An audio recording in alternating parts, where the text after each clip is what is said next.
Hey everybody. I wonder if you guys can hear me. Well, there's nobody to hear me now, but is there any way to test my audio?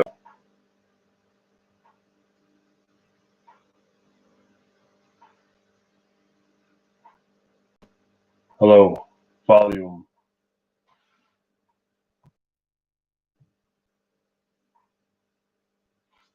Okay, I think it's working.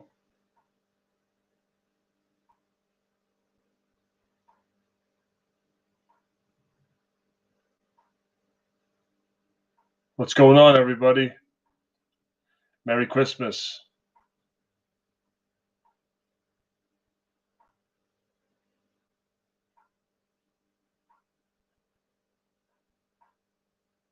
These lights don't look too great. This is the stock standard, the built-in. What's up, Tim? This is the built-in webcam on the laptop. Merry Christmas. Merry Christmas.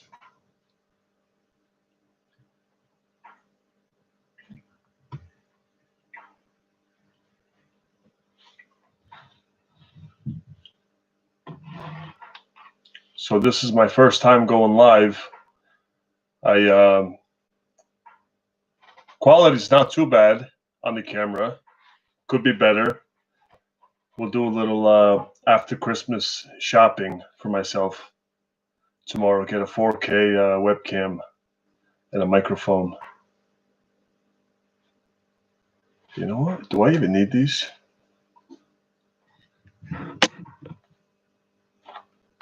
How's the audio like this? Can you still hear me?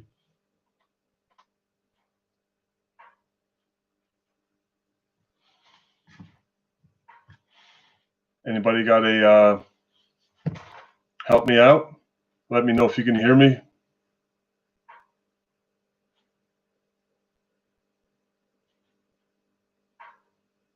Okay, nice. Tim says Dungeon's looking good. Thank you. Thank you. It's actually, if I move out of the way, it's not going to look so good. It's pretty atrocious right now. It needs a little sprucing up. I got the new shelving units. These two are the metallic shelving units from Costco. I ordered 3 more and they've come in, but they have not been assembled yet. So that's going to be my my Saturday project. I'm going to put those together and rearrange. I have a lot of rearranging to do. So, yeah. The prepping continues. The prepping continues. Thank you, Tim. Thank you.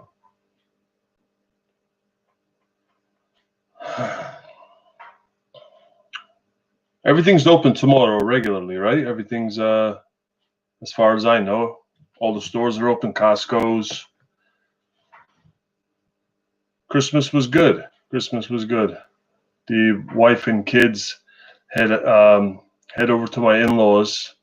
They left a few hours. They left, I don't know, in the evening. We did our Christmas thing.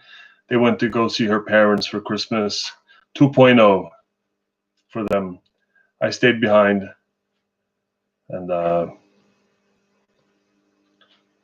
you know, I didn't feel like going. I'm gonna work on the dungeon. Look at it. I had to bring the chest freezer from upstairs is right here, and the this shelving unit was where the chest freezer was. So I had to pull it out, and I have nowhere to put it currently. But we're gonna put it somewhere. We're gonna put the contents of it somewhere. Well, I'm gonna put the contents of it. We're gonna build the shelves tomorrow.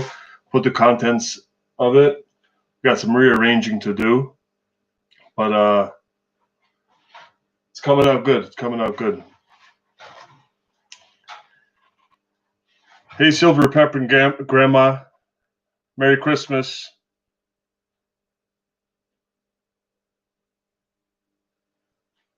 My first live. This is cool. This is interesting. I'm kind of nervous though. I don't know what to talk about. I usually can't shut up. Now I don't know what to talk about. Thank you.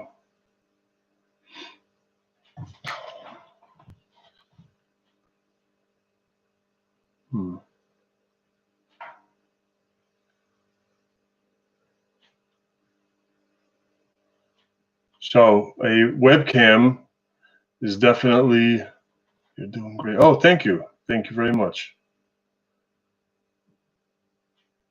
Didn't buy any new gear for Christmas. Yes. We got, I was gifted, well, she was gifted jewelry. I was gifted a tomahawk, a set of two-way radios, and a compass, a mil-spec compass, which was probably my favorite, was the compass. I've been meaning to buy a compass for a long time. And now I got to get some maps and learn how to land navigate and all that.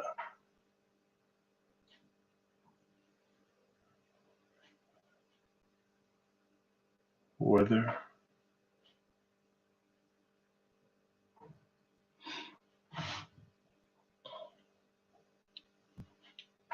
Up here, you see the Honey Nut Cheerios? We had more cereal up there. And me and Zara went to Costco's. And I explained to her the fact of all the food in the basement is for emergency purpose only. We've got cereal upstairs. There's 10 different cereals in the cupboard. And she always wants what's down here. So we are what was it? The Fruit Loops, Apple Jacks, Cocoa Krispies are all gone. So we got some more shopping to do.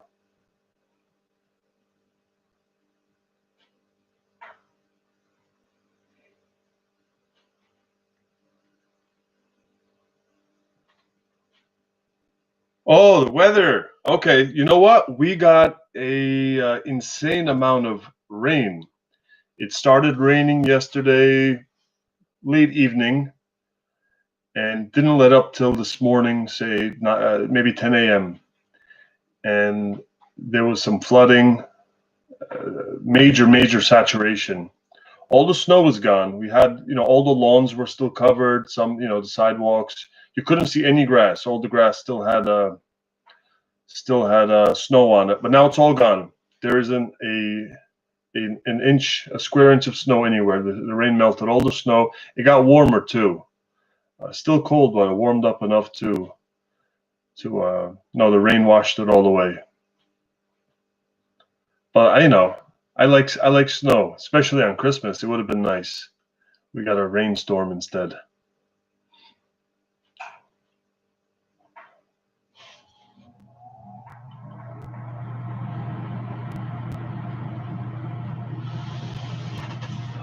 How about by you? Did you guys get any snow? Silver Grandma? Did you guys have a white Christmas?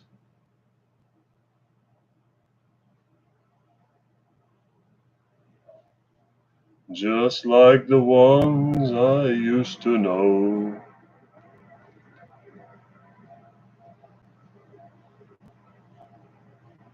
No snow. You guys need snow in Colorado? You guys, wow, I thought Colorado was always snowy.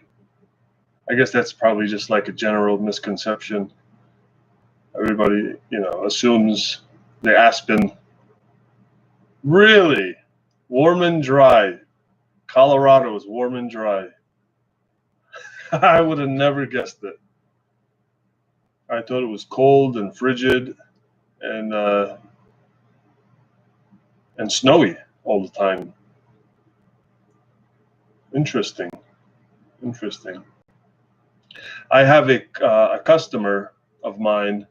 He has two sons. Both of them go to the same. Now, is it just like this year that it's this warm and dry during Christmas, or is it normally like that? What's up, AJ? Prepping for life.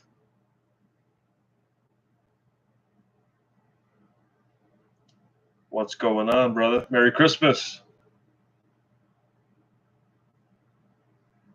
We're down in the dungeon.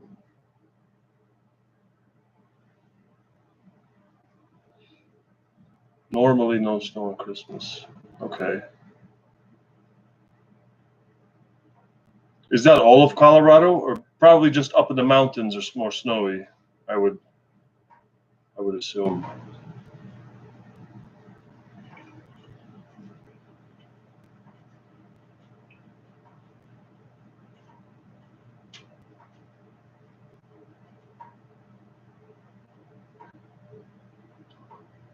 Okay.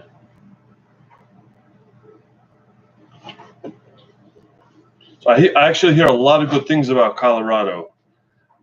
Friend of mine and a customer, his two sons are both in college at the same college, or university, I should say, rather, in Colorado, and they absolutely love it. One moved there totally. He moved off campus, got his own apartment. He's got a job. He's never coming back to Jersey. He absolutely loves Colorado. And the other one is going to be doing the same thing, I think, in a year or two. I mean, I'm sure it's many parts of our great nation are better than New Jersey by comparison.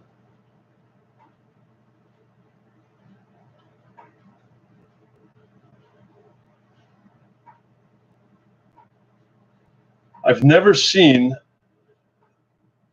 any part of America. Yeah, they sure do. West of Pennsylvania. I've never been west of Pennsylvania. I've been down the eastern seaboard, the East Coast, from New York. New York is north of us, so from New York down to Florida, to Orlando, Miami. I've been to Miami a few times. That's it, East Coast. The furthest west I've been has been Pennsylvania. And I think they're even coastal too. I think they have a little bit. Are they on? Yeah, I think they have some ocean front. It's a great big nation.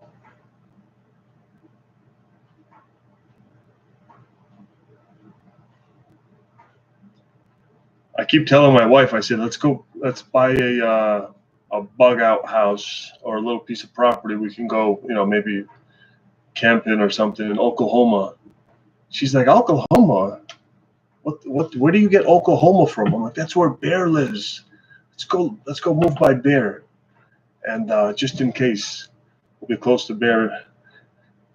And she looks at me like I'm crazy.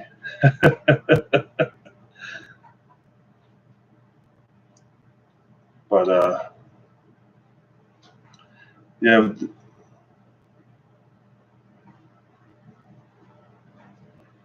Yeah, brother. I did. I was just watching James Yeager. He's doing a live stream talking about it. And it's nuts. It's nuts. An actual like car bomb, or an RV bomb. So many different scenarios. So many questions, possibilities that it can be.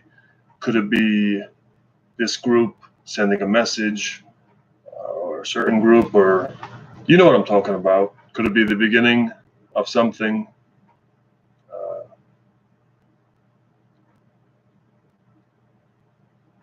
It's getting real. It's getting real. You could only poke the lion or poke the bear so many times until he wakes up. Evil Tribble 1, where the wind comes sweeping down the lane. A lot of your references I have to Google. Yes, my brother, very real.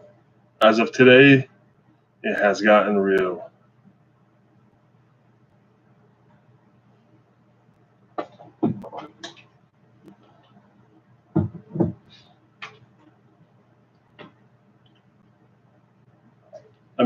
I'm gonna say it was.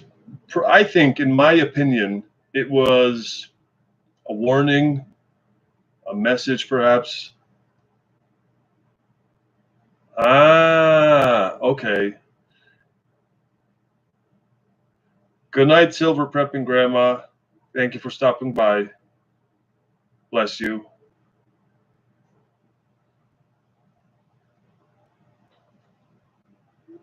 Evil Triple One. There was that show on HBO, Watchmen, that took place in Oklahoma, and in a few of the episodes, they had that musical live. It was live in the show when they would act it out. I don't know if that's what I'm talking about. Precious Lambert, just wanted to say hi, and I'm new. I'm a new prepper. I'm prepping. What are things that I might need the most? Well, depends.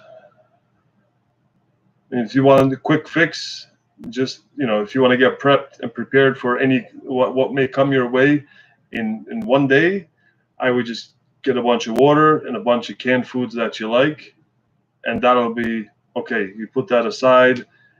You're safe. You're good to go, and then you can start getting your rice, your beans, pasta,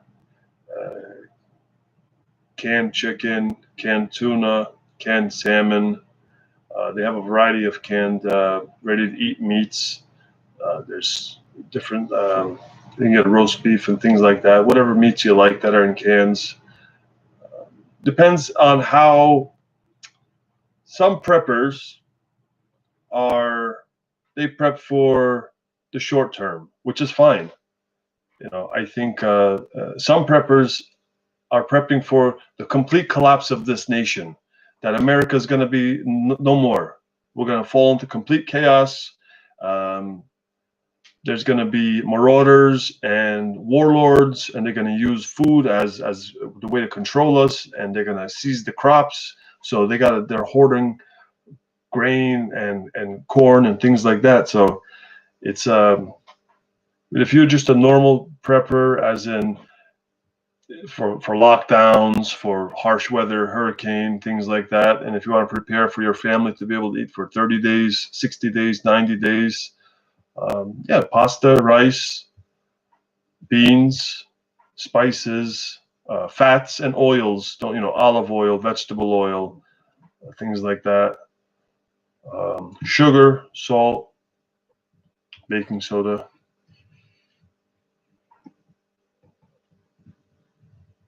Starting prepping, basically pick a disaster and boom. There you go. Sherry. Hello, Sherry. Welcome. Welcome to the dungeon.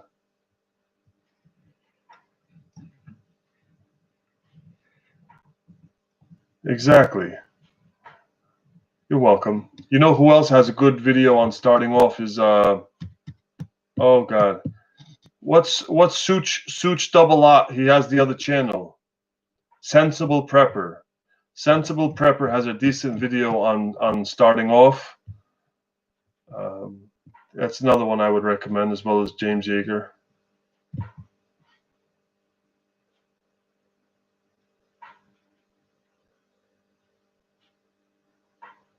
But let me show you, if you want to see what I got.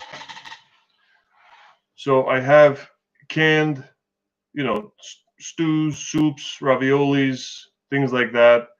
I've got, I don't know if you can see the buckets. You see the buckets here? There's 5-gallon food grade buckets with Mylar bags in them. I've got rice and beans. I got black beans and pinto beans. Over here in these totes, okay, they are filled with the same thing. I have gallon-sized vacuum seal bags, and I weighed out 5 pounds each. Each vacuum seal bag is 5 pounds. I have black beans, pinto beans, and white rice, all kind of lined up like books. stood upright, flat. I've got oils, I've got flours, different flours. I've got sugar, salt, different spices, seasonings, sauces. Think about, what's a good way to start is write down your family's 7 favorite meals. So if you could have for 7 consecutive days, what would be the most popular dinners you guys would eat? And work around that. See what ingredients are used in more than one meal.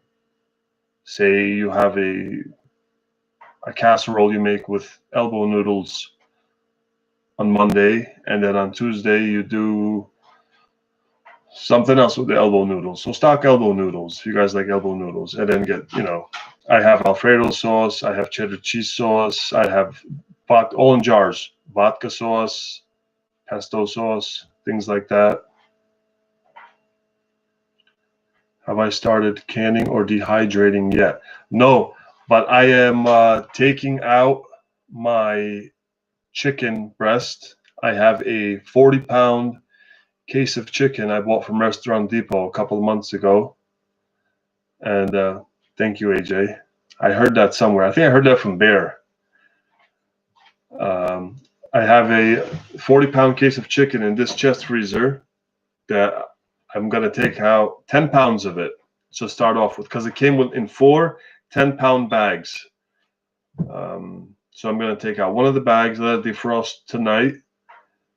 And my wife and kids are out of the house. They went to her parents' house for Christmas 2.0, their continuation of Christmas. I don't go.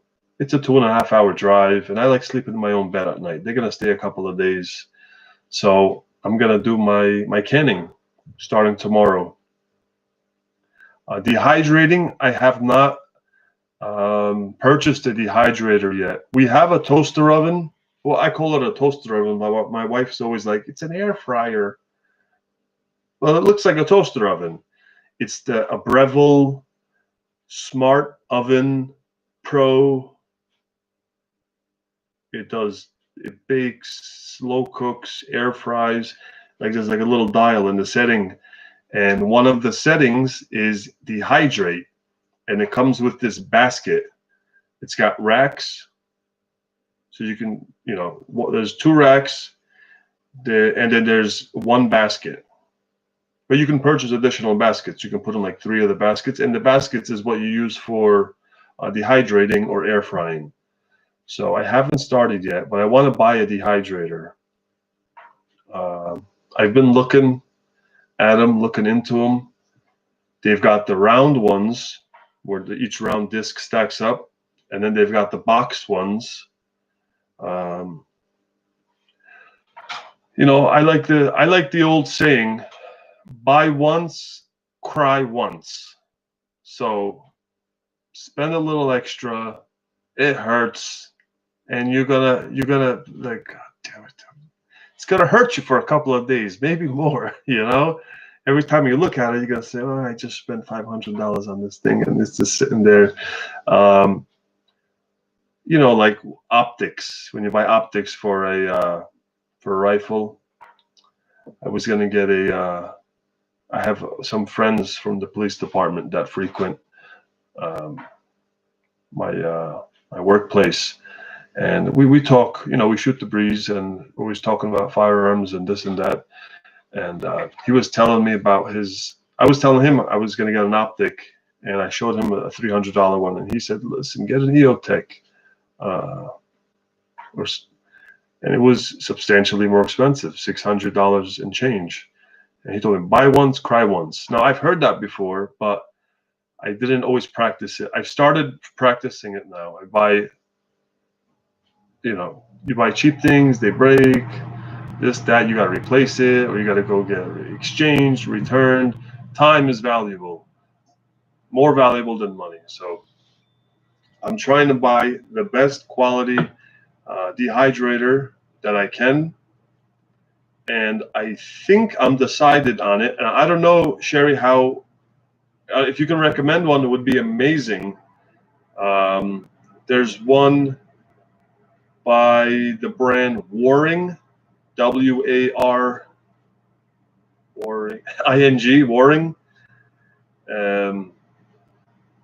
It's on the website webstaurantstore.com. Aimpoint, there you go. There's some Aimpoint red dots, just a red dot. That's over $900 for a red dot. You know, I'm sure you're very happy. I would be happy with an Aimpoint too.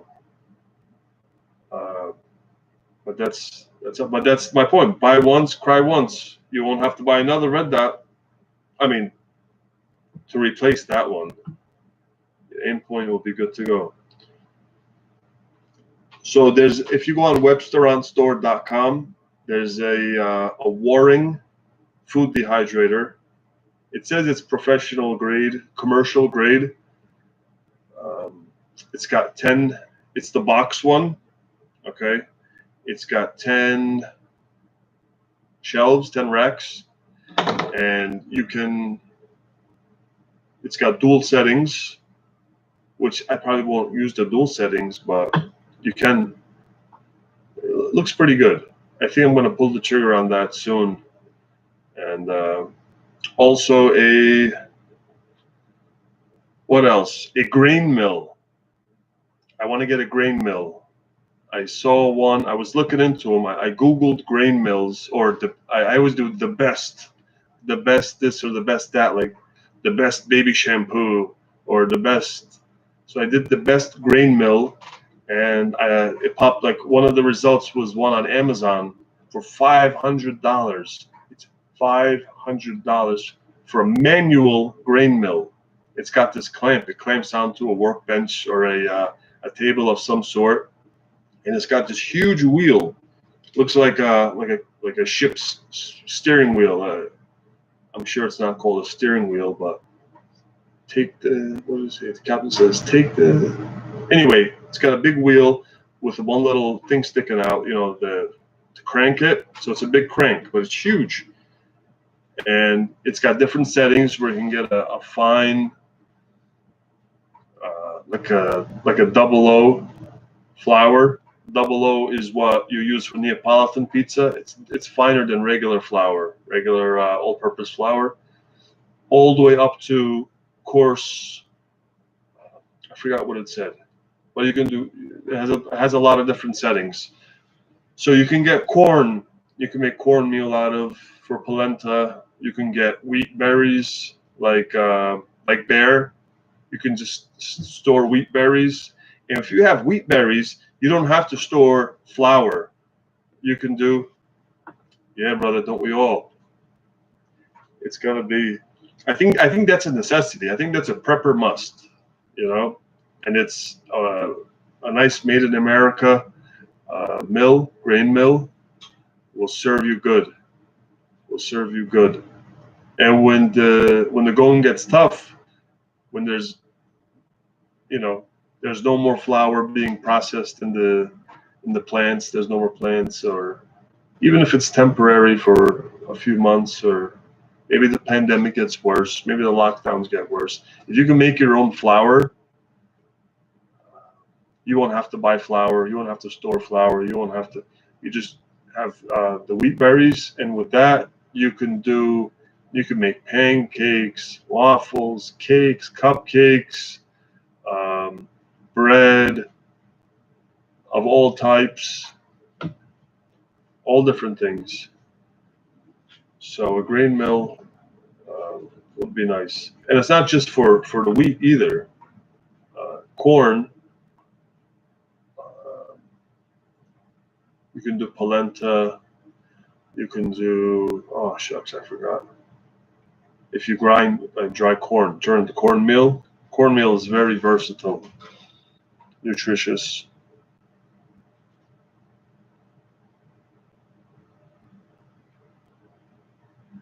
So I got this box that I've shown in a video or two. It's the mystery box that I haven't opened up yet.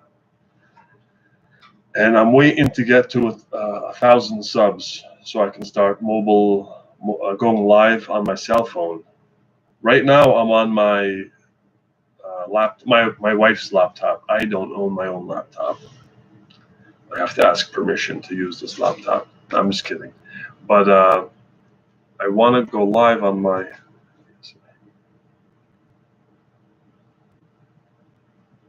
Yes, Sherry. Absolutely. Absolutely. I forgot who, but somebody asked me once if I have how my capabilities are as far as cooking, implements, appliances, tools. Um, that'd be cool. I don't know if they make those. They probably do, or you can. I'm not very handy. I wouldn't be able to rig one of those up. I would not. I know my limitations. Uh, I'm not very handy. But I can buy one if they make it ready to go out the box. I'll buy it, but I can't make it or build it. That's my weakness. I got my strengths and I got my weaknesses. So somebody once asked me, what kind of capabilities do you have as far as appliances or not appliances, like kitchen tools that we take for granted now, blenders, mixers, slicers, things like that, that we could use in a grid down situation. And I started thinking about it. So I want to get a mandolin. You know what a mandolin is, everybody? It's like this long plastic or metal board, and it's got a V-shaped blade in it, and it's got this little thing you put like an onion on it or a potato on it, and you slice it up. I want to get the egg beaters to make cakes and things like that with the hand crank egg beaters. There's a few more things I wanted to get that were manual kitchen tools, manual appliances that we can use without electricity or battery powered.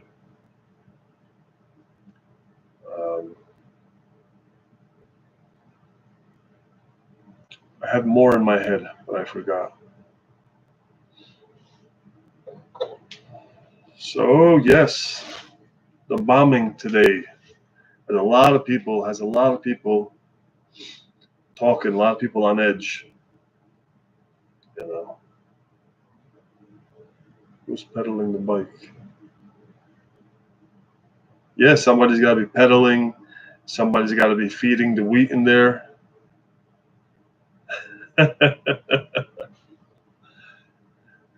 You know, Zara would do it with pleasure. She'd be on there pedaling away. She's Daddy's little helper. She would totally volunteer for that position. Absolutely.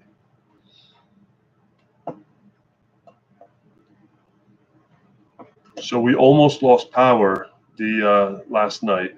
I don't know if any of you guys had any inclement weather, but we had such high winds on the east coast, the northeast. The northeast was a lot of inclement weather and a lot of rain. So I ran down here and I filled all my lanterns with lamp oil because I didn't want to do it in the dark. I spilled it all over the place last time I did it when I was demonstrating it. When I got the lanterns, but it makes a nice light.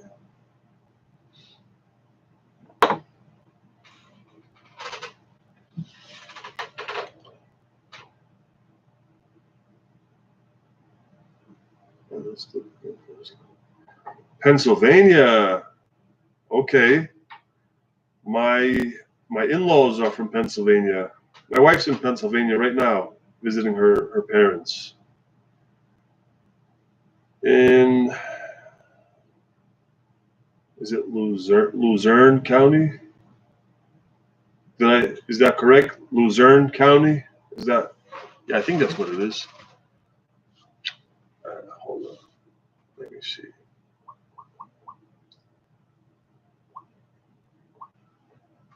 That's a county.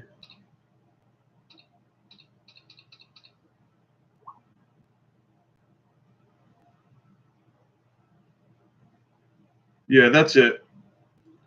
Luzerne County.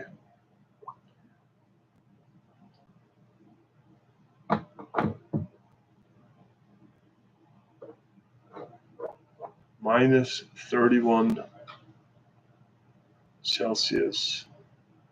10 inches of snow. Sherry, where are you from?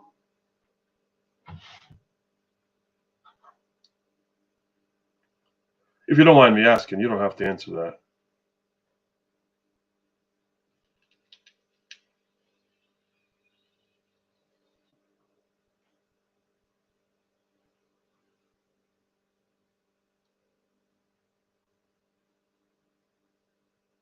Bearded guy in the flannel. Oh, you were the guy that with the rat when the thing fell down, when the shelving unit fell down. You gave me the advice. No, that doesn't narrow it down at all. There was a lot of bearded flannels.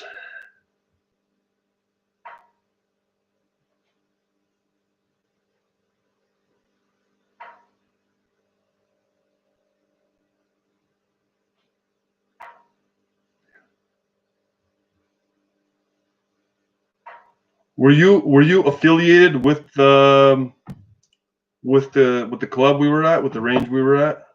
Were you one of those guys?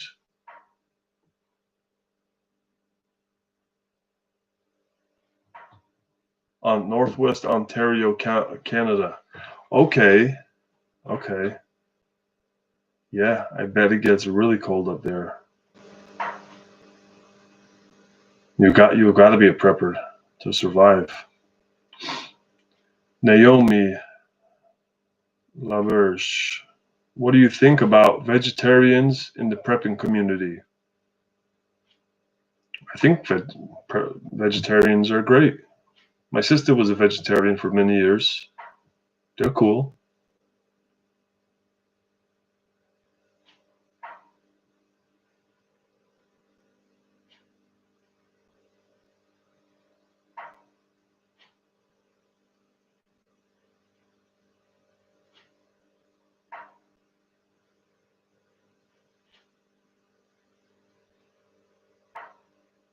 Did you do fighting rifle too, or did you just do pistol?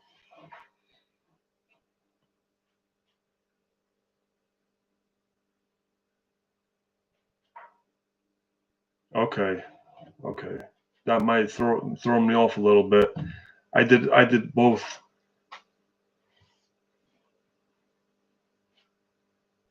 That kid was nasty though. That kid was good, but good on his dad, you know. I think his mother was there too. The missus was there as well. That was awesome. That was awesome.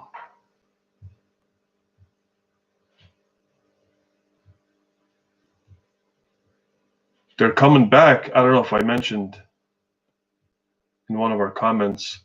In May, they're doing advanced fighting pistol, and for 2 days. And then I was clicking around. I went to advanced fighting rifle to see if that was going to be coming too, but they're not doing it. They're going to do 2 days of advanced fighting pistol.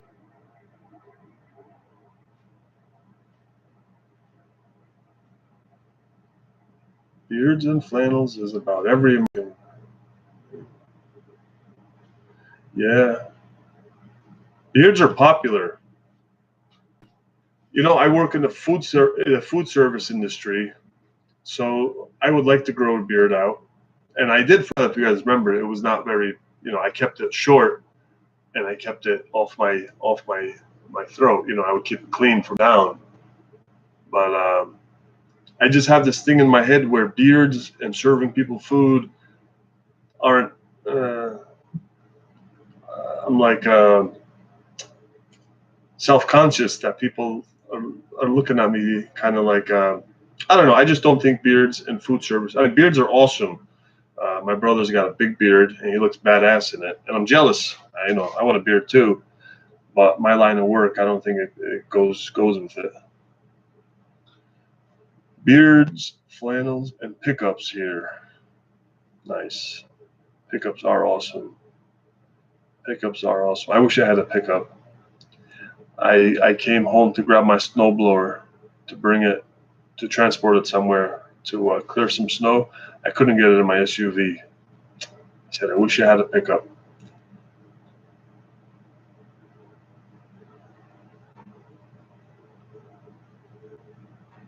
I'm due for a new car.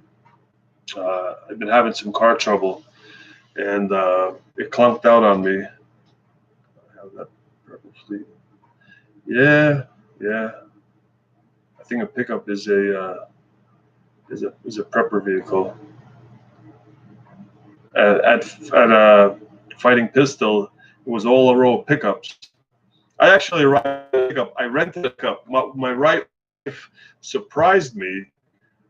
She went on that app Turo, Turo. I don't know if you guys are familiar with that app. You can rent other people's cars for like a day or two or a week, whatever.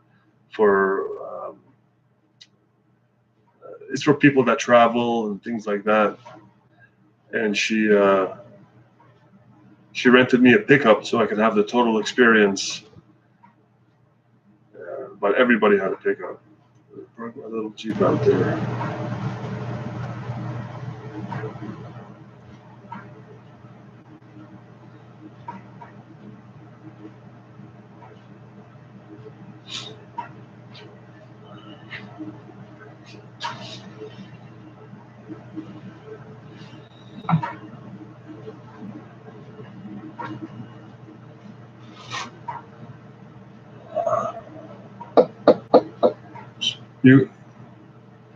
Oh yeah, I bet.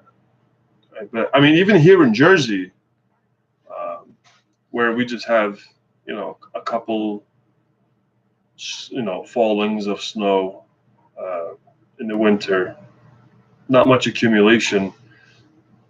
If you don't have 4x4, you're in trouble. You can't really go anywhere. I used to have a rear-wheel drive sedan, and if we had half an inch of snow, I was stuck wherever I was. If I was home, I couldn't leave. If I was work, I'd have to get a ride. It was bad.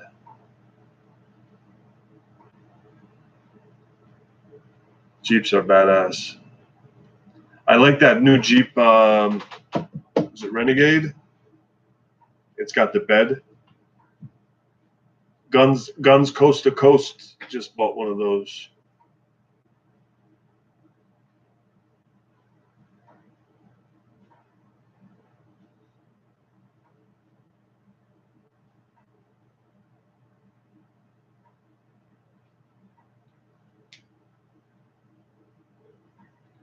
I had a day off. A couple of. Oh, you know what? Naomi, are you still in here? Noemi. I'm sorry, Noemi. Are you still in here?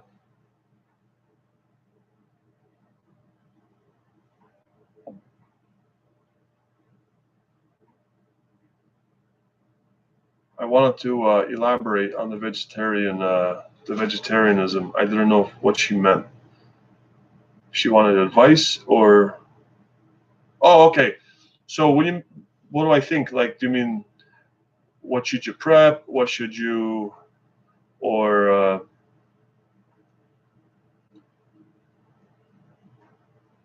let me tell you, a Cadillac STS. It's got high horsepower, rear-wheel drive, and I had the sport tires on there. I didn't have the all-terrains or the all-weather, the four-season tires. I had the sport tires on there, like a Stunad, and that winter, that winter was the worst winter of my life. Yeah, I kid you not, in an inch. I was fishtailing. I couldn't go anywhere.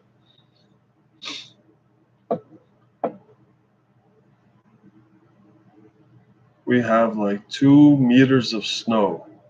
2 meters. Good evening, Sheila. My dear Sheila, hello.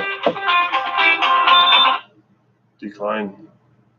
Well, I'm vegetarian, and I know that there's a lot of stigma. Not many people talk about it in the prepping community. So I wanted to know your thoughts and advices. my thoughts are, good for you, because, well, I think being a vegetarian is more healthy. I wish I could do it. And advice-wise, I don't think anybody's like, oh, a vegetarian, you cannot be a prepper. I think, just people, maybe it's because it's not so popular. But I think it's way easier to be a prepper. The hardest thing to prep is meat, and meat products, dairy, butter, milk, yogurt, heavy cream, cheese. These are meat, like flesh of an animal, chicken. These are the things that are time consuming. You got canning, um, whatever, dehydrating, time consuming, expensive. Also, if you want to buy canned meat, chicken, it's more expensive. It's way more inexpensive, cost effective, budget friendly to be a vegetarian prepper. Uh, Rice. Do you wait? Well, yeah, I was gonna say, are you a vegan? Do you eat beans? Beans are not okay. So yeah, beans. You can get your favorite, whether pinto beans or cranberry beans, or I like baby lima beans. I gotta get some of those. Um, Lentils, barley. You can get, of course, rice. I have hundreds of pounds of uh, basmati rice. We love basmati rice, and so you can pickle everything full. Yep, there you go. You can pickle and ferment.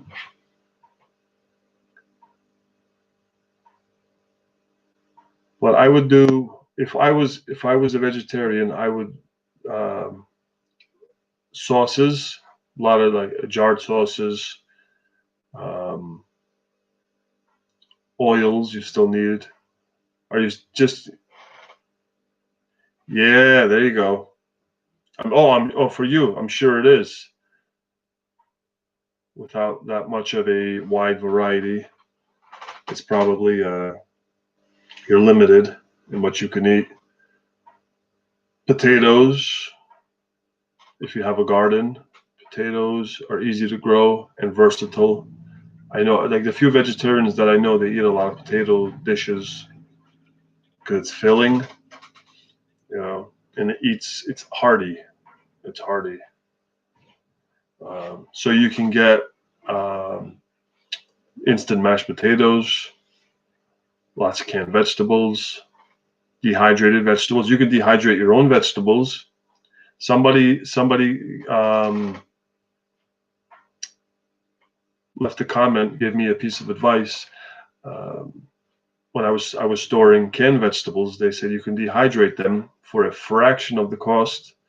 Um, what you do is you go to, when they have the frozen food sale, the frozen bags of peas, carrots, broccoli, whatever. Um, you get them and then you dehydrate them, and then you put them in your jars, and they store pretty good. Lentils and quinoa. Yep, I have 100 pounds of lentils. You see those brown boxes right there? There's 100 pounds of lentils, 100 pounds of barley, and 100 pounds of, I think that's it. I think there's a 50 pounds of black beans there too.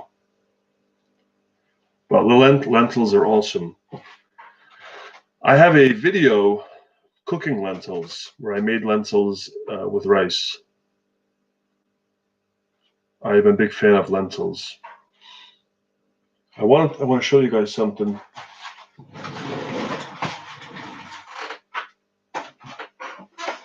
I just bought these a couple of days ago.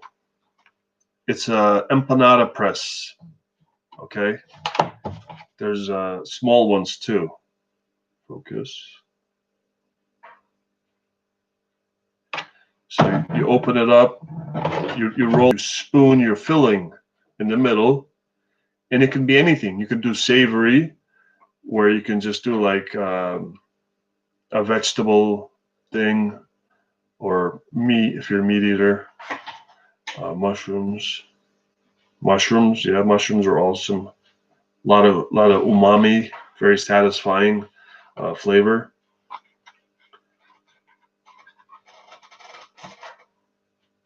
Yes, for dumplings, you can do dumplings, pierogies.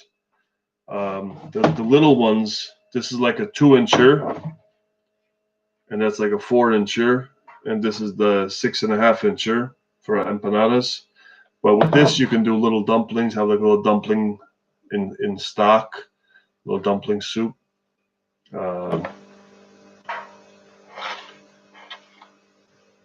You could even do, you can stew some lentils, but get the moisture content real low, okay? And they're almost starting to mash. You could put that in here with dough, fry it. You got some savory dumplings. You can go sweet. You can do spoon a little Nutella in here, or peanut butter, or a little bit of fluff, and a piece of a Hershey bar. Okay, you close it, fry it, take it out, sprinkle a little sugar, cinnamon, and you're in business. I mean, this just increases your capabilities. Or you can just make empanadas. If you get some corn flour, if you go to the Spanish aisle in your supermarket where all the Goya stuff is, look for harina de masa. No, harina de maíz. Harina de maíz. It's corn flour, and it's super easy to make an empanada shell, like an empanada dough to make empanadas with. You're very welcome, Noemi. All right. Yes, Evil Tribble, you're right. You're right. And I've tried almost all of them. I've tried Greek, Italian, of course, raviolis. I've had Ukrainian pierogies and Polish pierogies. Chinese, Japanese. Japanese is the gyoza.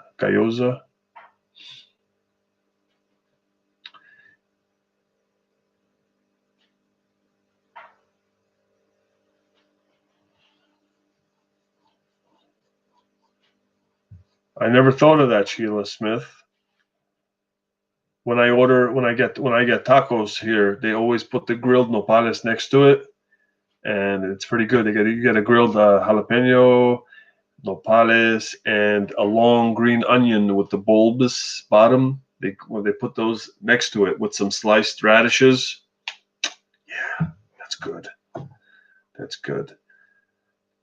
But growing your own, I never thought of that. That's a very good idea. I'm going to start my garden this spring. Easy to mill your own corn flour. Excellent point. Excellent point.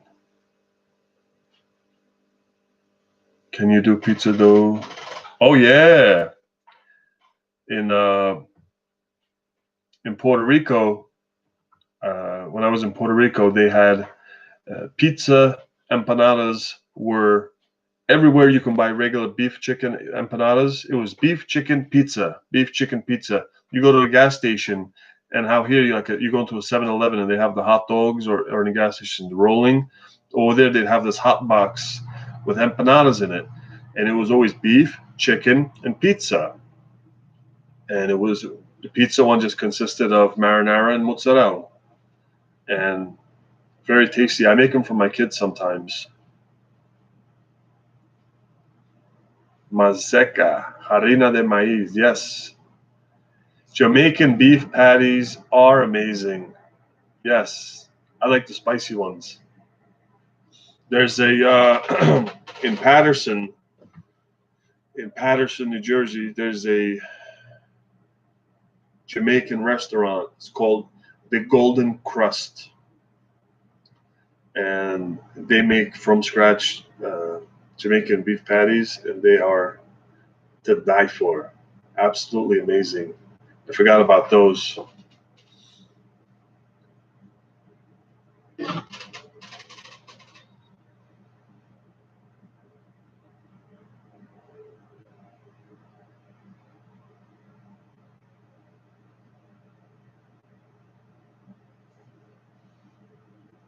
Actually, even pierogies they make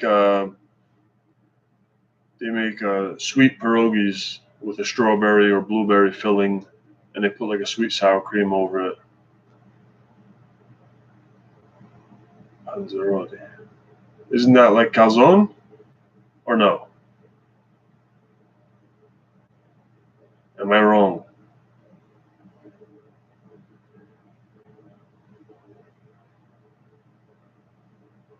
Quickly Google it.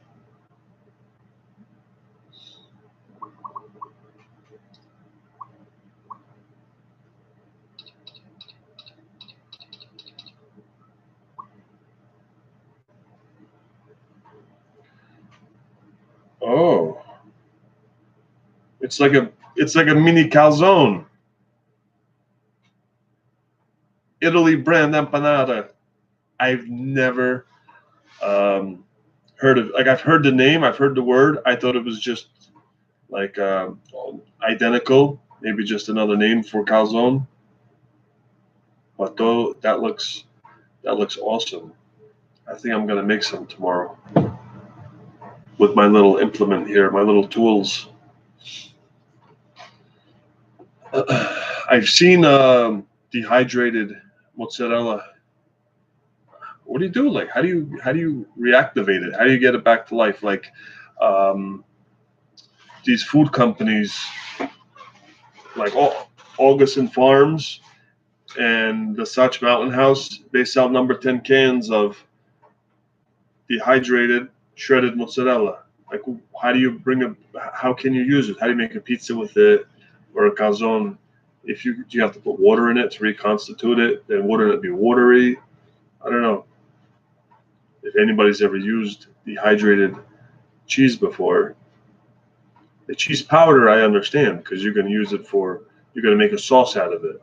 You're going to whisk it with some milk or some water and make a cheese sauce. But the actual dehydrated shredded mozzarella, I don't know. I just can't picture it.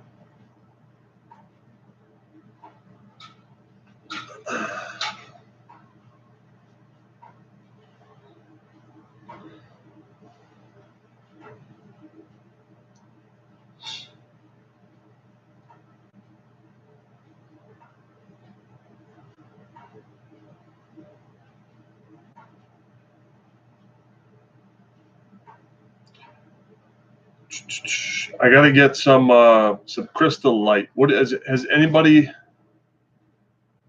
Are you guys into like Crystal Light, Tang, the Gatorade powders, things like that? That's something I got to write down. I keep forgetting. Make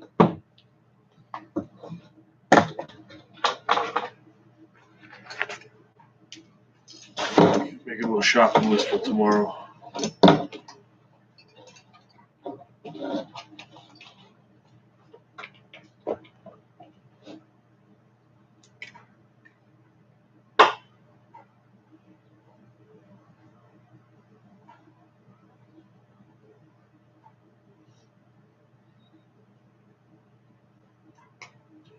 Oh, okay. I'm gonna check it out.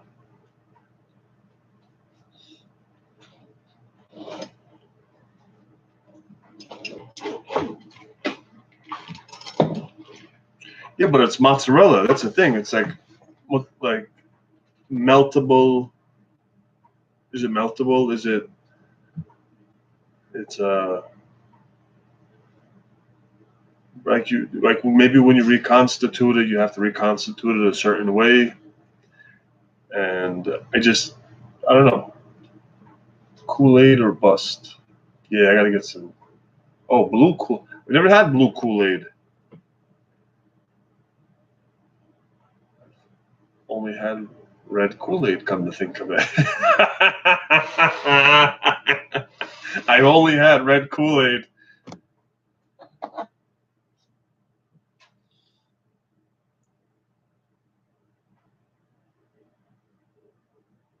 Tang or Gatorade powders. We do small.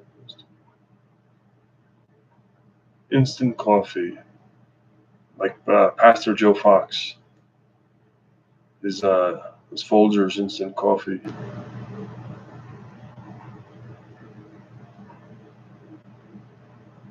Oh, the little things of the instant coffees, like the single serve cups, AJ.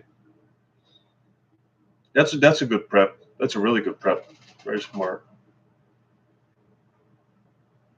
Little things like that are little convenience items, single serve packets.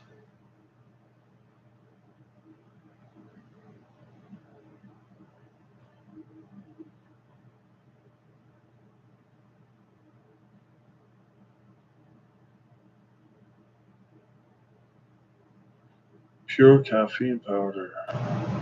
Seriously? Interesting.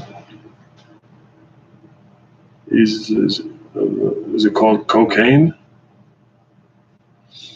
Tang has new flavors. Mango, pina colada, all have vitamin C. Okay. Yeah, I gotta get some drink mixes.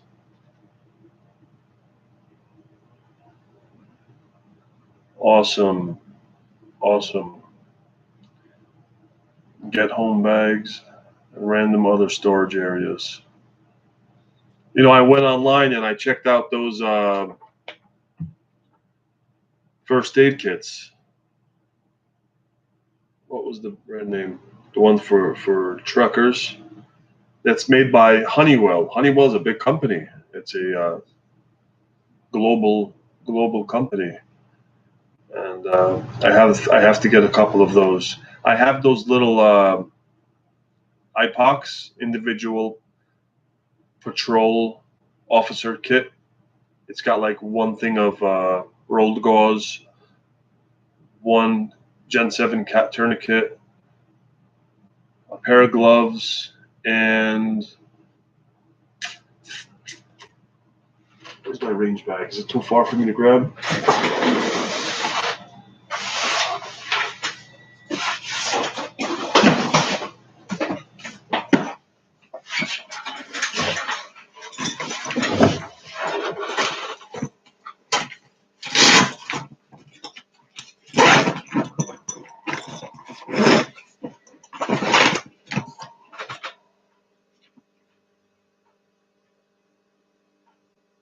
Okay, and the 4-inch emergency trauma dressing.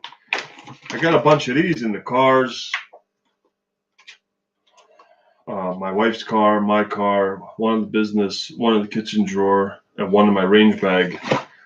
But when it comes to burns, Band-Aids, eye wash, things like that, like boo-boo kits, as we refer to them in the prepper community, I don't have a boo-boo kit, not one like normal family first aid kit. I need one.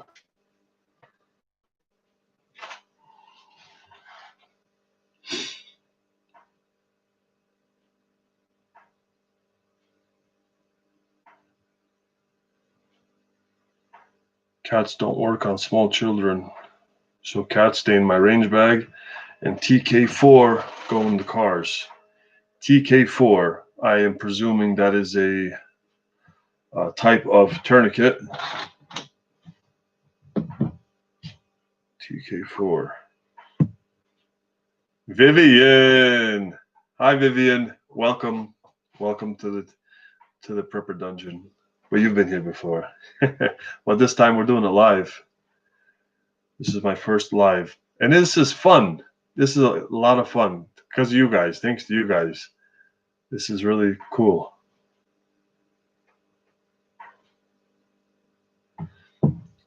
Is it similar to a SWAT T? Evil Triple? The TK4? Indy Lestari, what's popping, my brother? Not much, man. Friday night, Christmas night, down in the Prepper Dungeon, hanging out. Welcome, welcome, welcome. Stang 03169. How you doing, Stang? Welcome.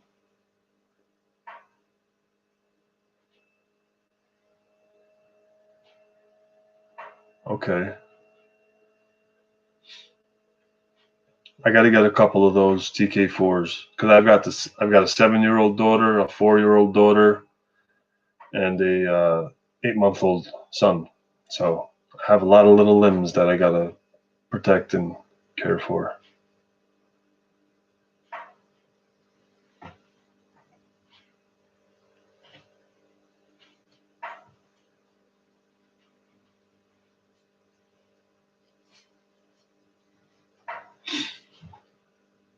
That's what I said. Hello, that's what I said. That's a cool name. Indeed. Did you ever get the dollar store milk in the box I told you about? The almond milk, the shelf-stable almond milk? I did not. The dollar. I live in North Jersey, and it is a very, very populated area. And I went there twice to the Dollar Tree, and on the shelves, and I always see almond milk, and then I look closer. It's sweetened, vanilla flavored almond milk. And then there's this whole empty section to the left of it, and I look at the label on the counter. It just says it's plain almond milk. It's always empty. Not the regular milk. Whole milk. Almond milk or shelf stable like regular cow's milk?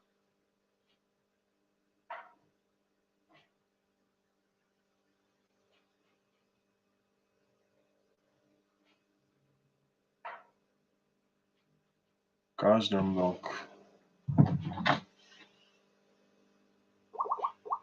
I'm gonna put that in my notes and Google it.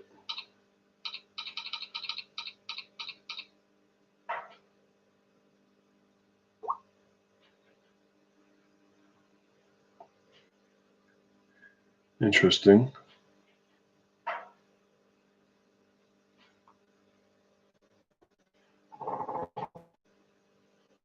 Oh, that's not working.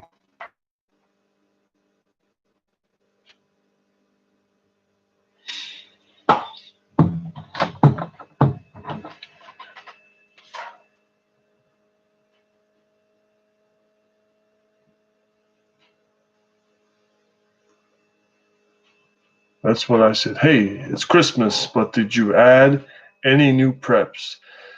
I did. A few days ago, my wife and I went to Costco's. Not even the Costco's near us. I think we went like 3 Costco's away to Teterboro. I don't know if you're familiar with New Jersey, Teterboro. There's an airport, Teterboro Airport. Anyway, it's irrelevant. So we went to this Costco that was like 3 Costco's away. I think it was Monday. Monday. It was so packed. We went there to buy gift baskets for our neighbors. We're gonna buy 4 gift baskets for 4 neighbors around us that were so nice and so welcoming to us when we moved into this new house. For those of you that don't know, this is our first home. We moved here September 1st. And so, I mean, even before we had the closing, the home inspection came out one day, and there was like 1 or 2 of the neighbors came out that day, introduced themselves. We came back another time for a separate electric inspection. Several neighbors came out, like one or not several, but a couple of them came out with their wives or husbands and introduced themselves. Each time they came out, they gave us phone numbers. They said, hey, we live in that house right there, number 69 or 14. And so we bought some gift baskets. So when we were getting gift baskets, I'm thinking prepping the whole time. I'm looking at preps. What can I get? What do I need?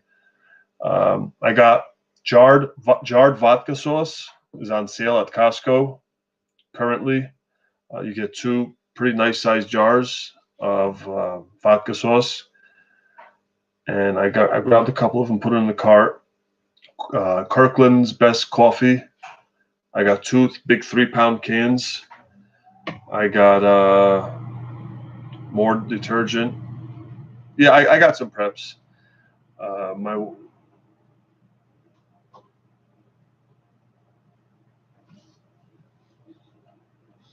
want to do a video on it. But you know what? It's like such a small, it was a small thing. My wife goes to me, she's like, do you like want to do a haul? She's like, we can like do a haul. I'll help you. I'm like, no, I'm good. It's fine. Let's just get the baskets. She's like, but while we're here, like, why don't you just do a haul? And that's, I'm like, no, because she's saying yes. And I know she's going to say something that's like entrapment. She was trying to do entrapment on me. And I didn't do a haul. I got a couple things. I got the coffee, the vodka sauce. I got shelf stable Parmesan. You know, the craft Parmesan, the shelf stable one in the green little tub. They had the real tall ones for I think it was like $2 off. It was from $9 down to $7. I got 3 of those.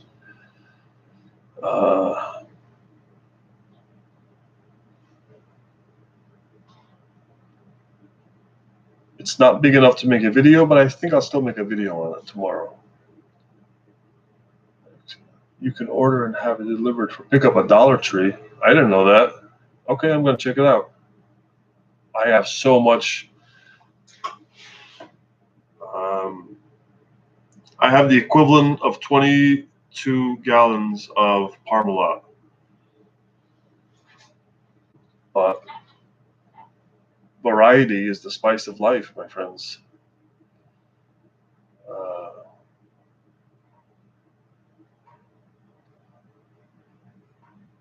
That's where I get my milk for storage, as well as the DT. What's the DT? Ms. Wilberson. My wife used to live in Edgewater when I met her. Edgewater, okay. I know Edgewater.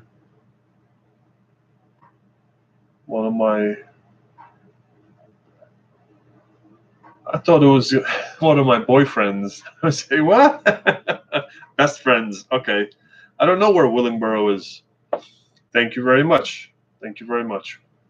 We saved and sacrificed and waited, and for a very long time, we were renters, which is nothing wrong with it. And I would, if it was up to me, I would never buy a one-family house. Never, ever, ever, ever, ever. It is so, I am so stupid for giving in to her and buying a one-family house. 30 years to pay it off, okay? If we go 29 years and then I don't know, I break my hip or something and I can't pay it, I go 3-4 months, they take the house away. Okay, say I pay it off in 30 years, I'll be almost 70 years old. I was 70 years old. And then you got to pay the taxes every month, thousands of dollars. Property taxes are very high in New Jersey. I'm not sure if you guys know, but Indy, good night to you. I am going to look into it. I'm going to get that milk. Thank you for stopping by. Merry Christmas. Merry Christmas to everybody that I haven't wished a Merry Christmas yet. Good tidings. Good night, AJ. Merry Christmas to you and yours. I'm not keeping up with this. Sorry, guys. Willingboro. I don't know where Willingboro is.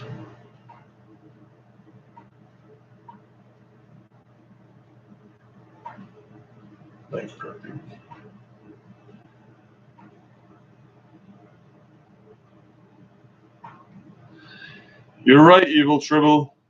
You're right. But then you still got the property taxes. I guess you got to buy a house in a state or a county, an area with, or buy a house with low property taxes.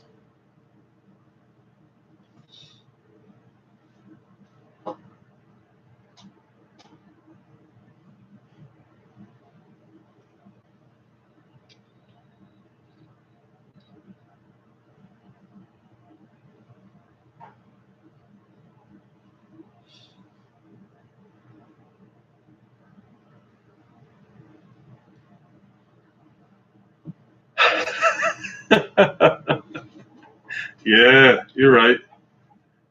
That is true.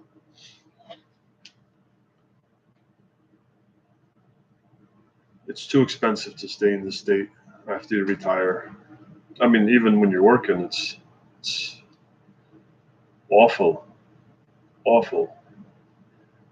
But it's so populated. People, you know, I don't get it. I don't get it. But yeah, everybody moves to PA or Florida. I am vaping. I am. I was a smoker for many, many years. And I quit smoking when my wife we found out she was pregnant with my son, Samuel, which is now 8 months old. So when she found out she was pregnant, she quit. She had to quit. So I quit with her. And I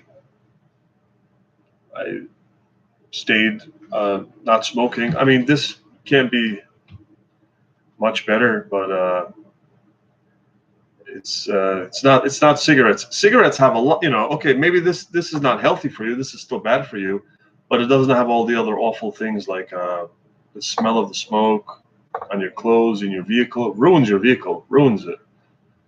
Uh, but yeah, I'm vaping. I use the lava with the disposable pods, prepping for my grave. Yeah, I guess so. Yeah, I think worse than this is my eating habits. Are gonna get me closer in that grave faster than this vaping will. So you got a new deep freezer. I have 3 already and find myself needing one more. My brother snagged a small one at Walmart for 169 yesterday. Nice. 169 is an awesome deal. Was it a small one like a 5.5 cubic footer?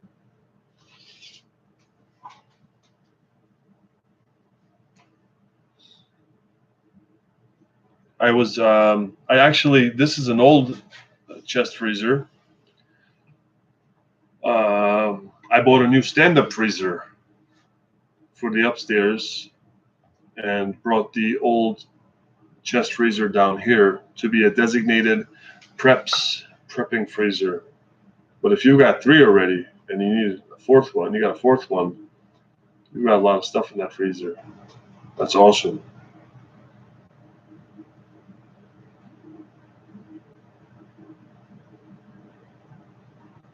A walk-in, that's like 10 grand.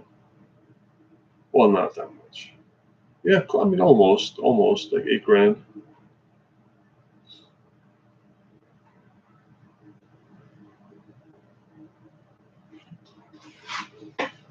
I've got 2 freezers, Evil. That's not bad.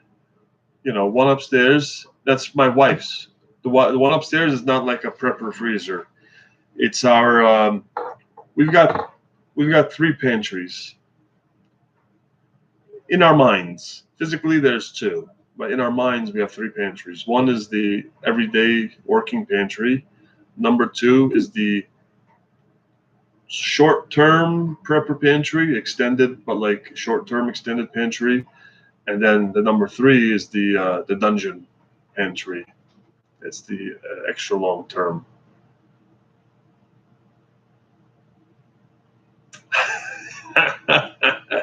His and hers freezers. Of course, I get the old beat up one, and she gets the new one. Yep, that's how it works. 2 freezers, not 3. So 2, and you added a third one. Okay, yes, a small one. Okay. Indeed, you know it. You know it. That was her that called before. She called me, and I didn't pick up. And if she asks me why didn't you pick up, I was going to say I was live. Did you not get the notification? Do you not subscribe to my channel? And she's like, I subscribe. I'm like, did you get my notification?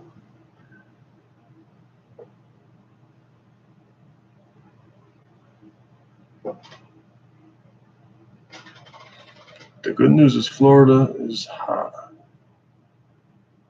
New Jersey. There is no construction. I have a food saver. Not a food saver, but I have a. Let me show you.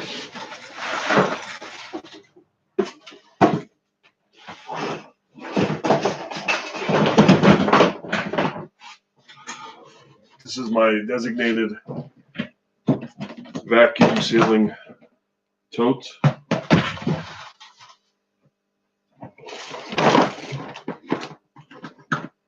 I've got a Mueller from Austria.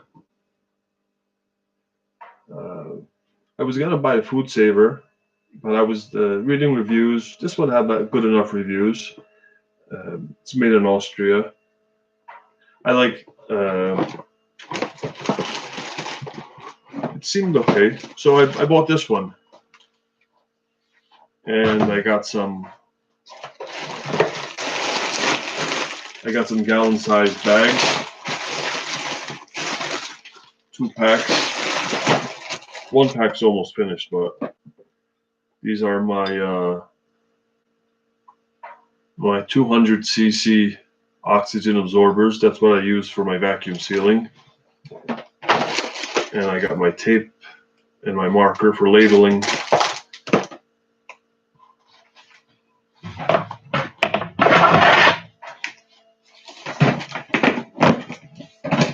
My next purchase is going to be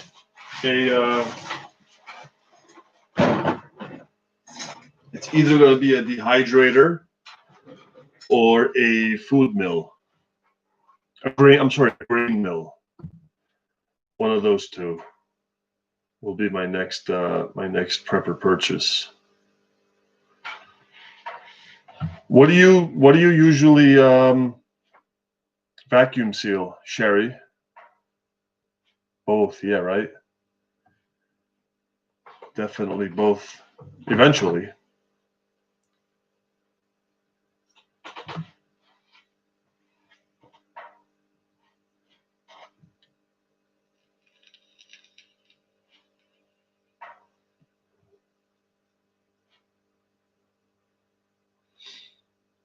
Does anybody in here have a food dehydrator that you can recommend? All your meats for that go in the freezer. Yeah. I just started that. I recently bought this. When they had the Food Saver infomercials back in the 90s, I should have bought one then. What a life-changing piece of machinery, equipment. I mean, incredible. I never thought much about it, but such an improvement on the quality of the products that you store in there, we still have some meats in Ziploc bags or that are, double, triple saran wrapped. They're all, it's got the frost on it, You started with oven dehydrating, and now you have an Excalibur. Okay, I've heard of Excaliburs.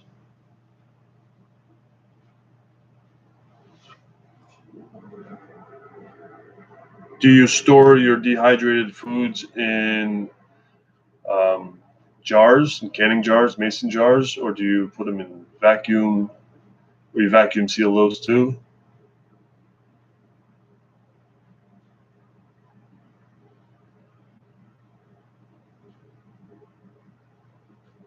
Okay. That's what it seems like most people do in the canning jars.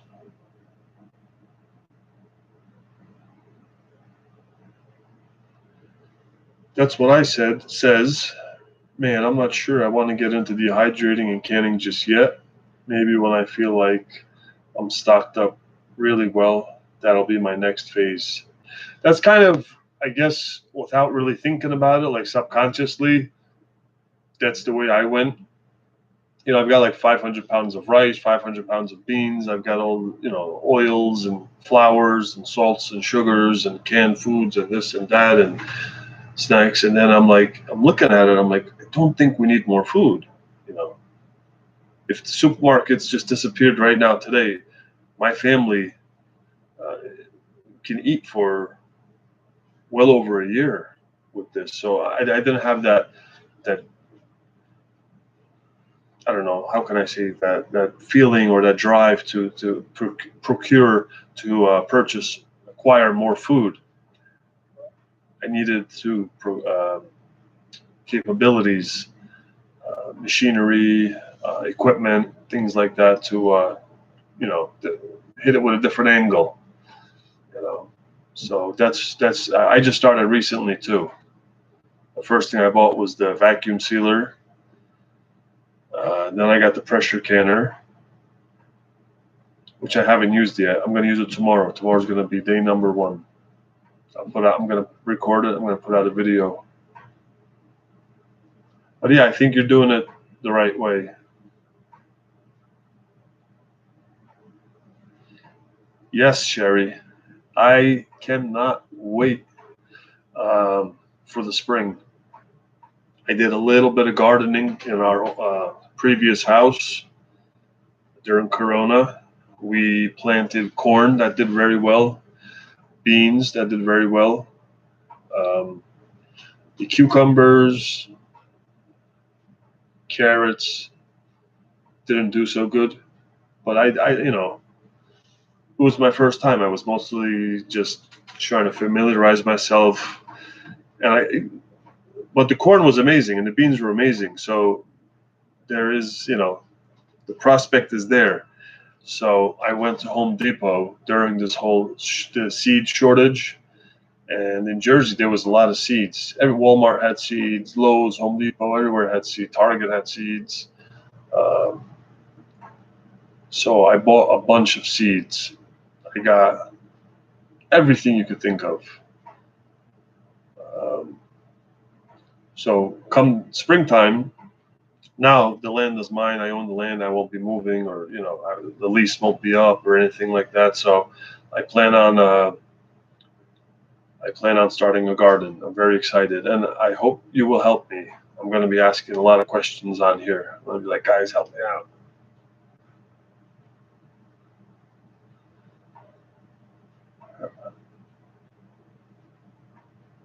A lot of preppers have a year of food, a lifetime of ammo, and like 2 days of water. Yeah, that's true. When I did my water video, every comment was like, oh man, I need water. Oh man, I got to get water. I need to stock up on water. That's what everybody said. Uh, this is a little bit of it. These are gallons. 1, 2, 3, 4, 5 cases here. And I don't know if you can see 2 more there. Then I got upstairs in the garage, I got the 1.5 liter bottles of Smart Water. I've got about, 8 to 10 cases. My wife uses that for the baby's formula. She likes that for his formula. I get it from Coke Direct. And we have a few natural sources of water. We've got some creeks and streams within, I think the closest one is about a block and a half, 2 blocks away. So if we ever needed to, we have plenty of natural water sources that we can go to, throw in a bucket, and pull it out.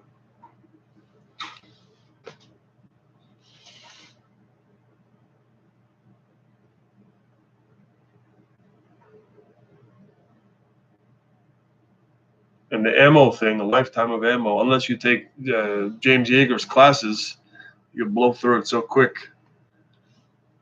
Make my own tomato powder. That's interesting. I've heard of people mention that before. Um, that's awesome. I'd like to start.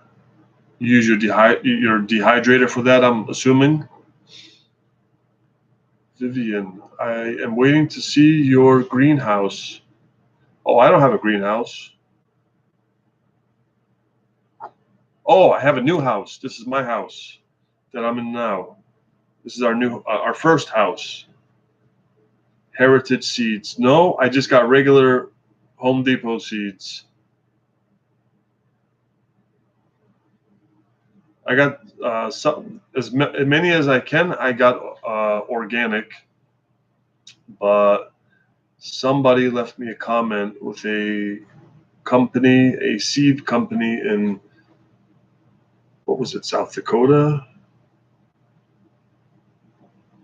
that sells heirloom seeds. And I think I'm gonna just order, because these seeds were $1.19 a pack, so it wasn't a giant investment. So if I can replace them all with heirloom seeds, I'll just chuck these ones. You know, I gotta get on that soon. I gotta do that tonight or tomorrow. I saved my milk gallon jugs, wash them, fill them with tap water, store for bathing. Yeah, that's a really good idea. I mean, I have to crush my milk gallon jugs because we go through, and these are the same size. These are gallon jugs we have here. The water, the Poland Spring gallons. I gotta step on them, crush them so the recycling doesn't overflow. Sort of that's how many we go through. But refilling them with tap water and putting the cap back on and I've got plenty of space for bathing, washing things, dishes, I don't know, clothes, just in case the water stops running. That's genius. Thank you for that idea. Honestly,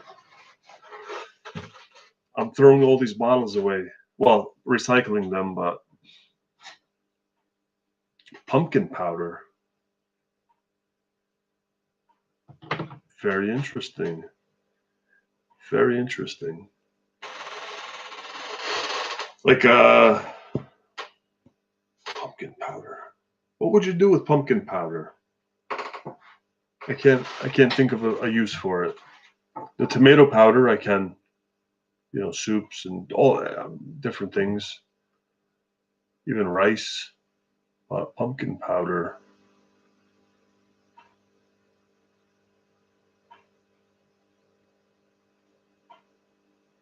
Sounds cool though. Vivian,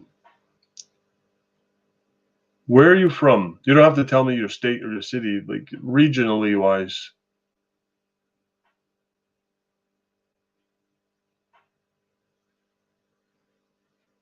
Oh, Lori Austin, Firefly Farm. I order smart water there. I own a pizzeria, a restaurant, and I have a Coca-Cola refrigerator and an account with them where I make a weekly order. I order my Coke, my Sprite, ginger ale, seltzer, Barks, root beer, and Dr. Pepper through them, and they deliver it. A Coke truck, an 18-wheeler, delivers every Tuesday, and I put in an order. Sometimes if we're running low at the house, I'll do usually 10 at a time, sometimes 15 at a time. I'll get 15 cases of the 1.5 liter smart waters, and they bring it to my restaurant, and I'll have my delivery drivers throw it in my truck, and I'll bring it home. Yes, not directly from Coke. What I would do, I would Google beverage distributor near me, and it'll still be cheaper than anywhere else, like Costco's, things like that. It would still be cheaper than Costco, BJ, Sam's, and you can get a whole case. or if you know somebody with a Restaurant Depot account that can loan you their card or give you one of their cards because they can get a replacement on the spot. New York State. I mean, everywhere they have just a beverage wholesaler. Beverage wholesalers are a very popular thing. Sometimes when I run out of things that I forgot to order from Coke, and we go to, we're not going to Restaurant Depot right then and there. We have a beverage distributor or a beverage wholesaler that will go grab a case of, I don't know, 2 liters of Diet Coke. We just ran out, so we'll go grab a case from there. You're most welcome. It's my pleasure.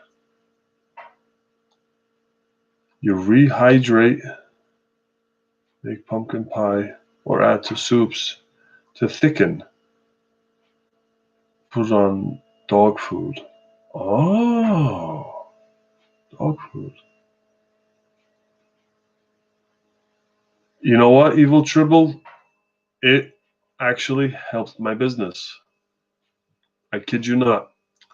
My wife was pregnant when the corona hit. So the lockdown started in March. They made the announcement. Our scumbag governor, he went on the TV and said, made this fear mongering and said, we're going to shut down indoor dining, we're going to shut everything down, blah, blah, blah, except for delivery and takeout. And my bread and butter is delivery and takeout. I don't care about the dining room. I never did. Never was the dining room a factor for me. It was more of a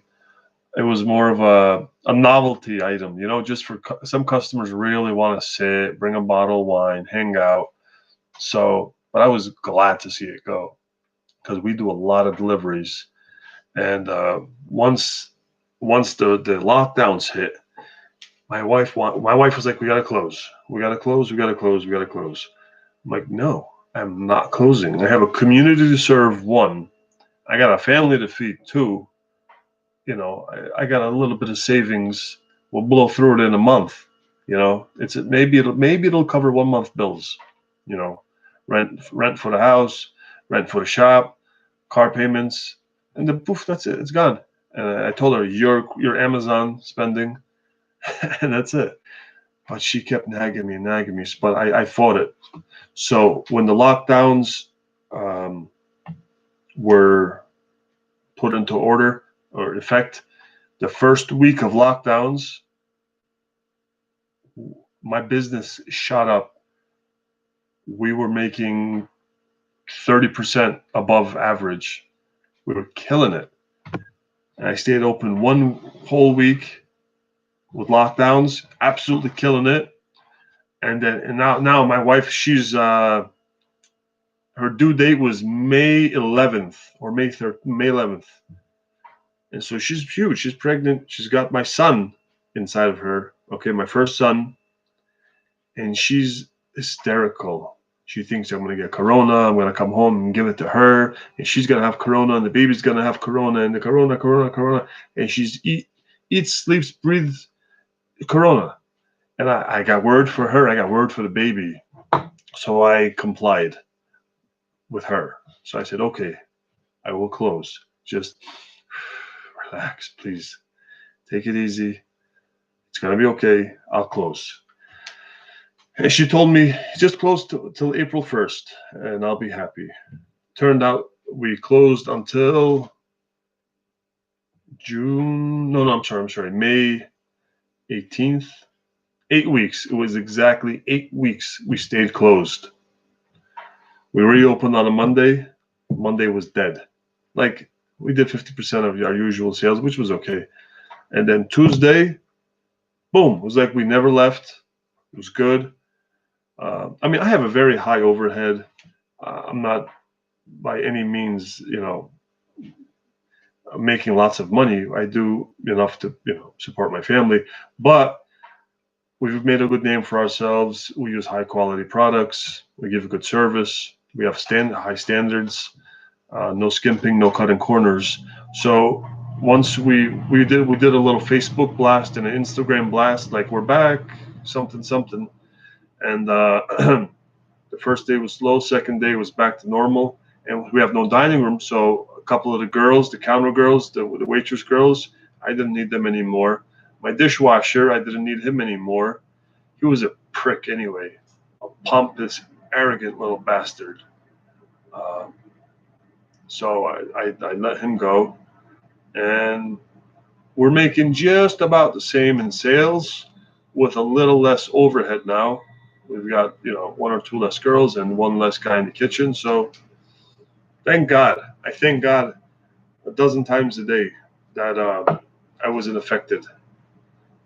Um, some people, I feel so bad. I feel so bad for some of them, some restaurants. It's a tragedy what these these politicians are doing. Excuse me, let me grab a water.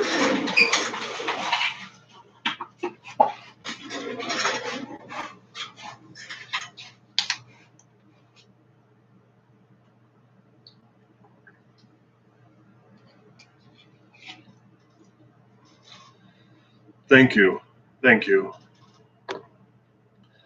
So we stayed closed until my wife gave birth, and 2 weeks when the baby was 2 weeks old, my wife was recuperated. I waited until she gained her strength back and she was herself again, and she was able to walk around and do her deeds and take care of the kids. And she said, "Okay, I'm okay. Go back."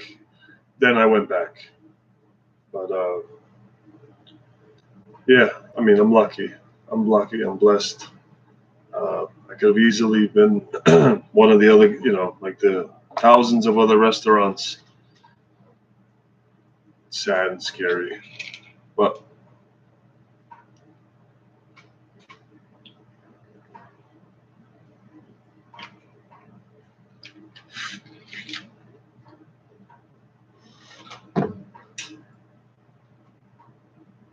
so you rehydrate. No, I'm sorry to get stuck on this pumpkin powder. Rehydrate, make pumpkin. Oh, you use it to make pumpkin pie. Okay, add to your soups to thicken them. Put them on dog food. Sweet potatoes are also very good for dogs. Dogs love them, and it's also very nutritious and high in necessary vitamins and minerals for dogs.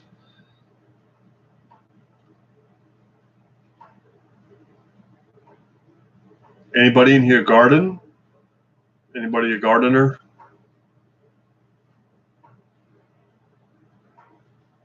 I think that's the one of the ultimate preps is living off the land. If you can garden, produce your own food. And have animals. I don't think you can own animals here in my neighborhood.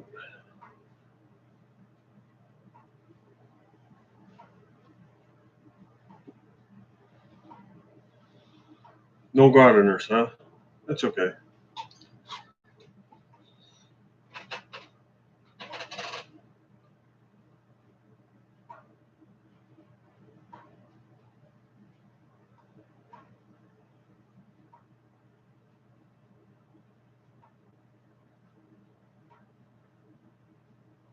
Who was it that mentioned the?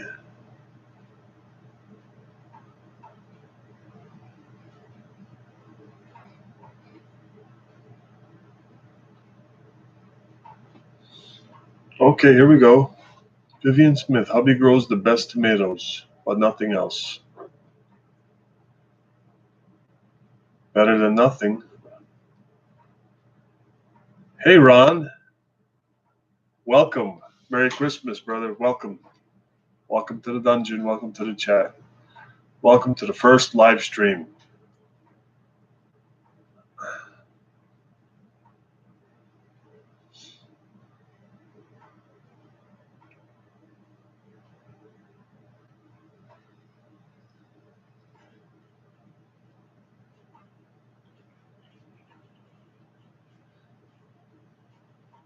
Thank you, Brother Ron.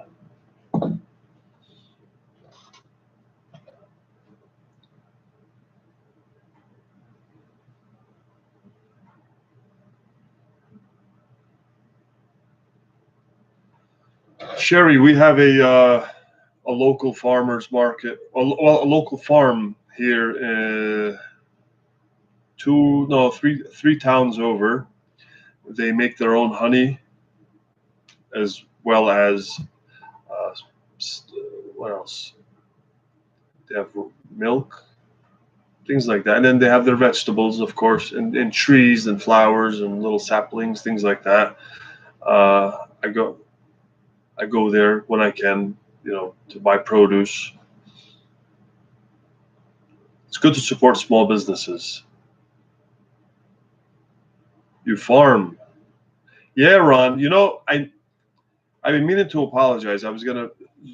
You gave me such with the advice on the gardening advice. I screenshotted it and I saved it in my photos. What you wrote me, all that advice on the certain plants that can't go together, and to put the specific herbs like the peppermint and whatnot in there with it to keep pests away. I don't remember all of it off the top of my head, but a lot of good information you gave me, and I have it stored. So thank you. I can't wait. I have a nice set. When I get enough subscribers to where I can go mobile go live on my cell phone. So YouTube's rules are you can live stream from your laptop, from your computer, which this is. This is just the built-in microphone and a built-in camera on the laptop. But if you have over 1,000 subscribers, you can go live on your mobile device, tablet, or cell phone. So I'll show you guys my yard, the part of my yard I want to use for gardening. It's decent enough. I think I can grow a small variety, a variety nonetheless.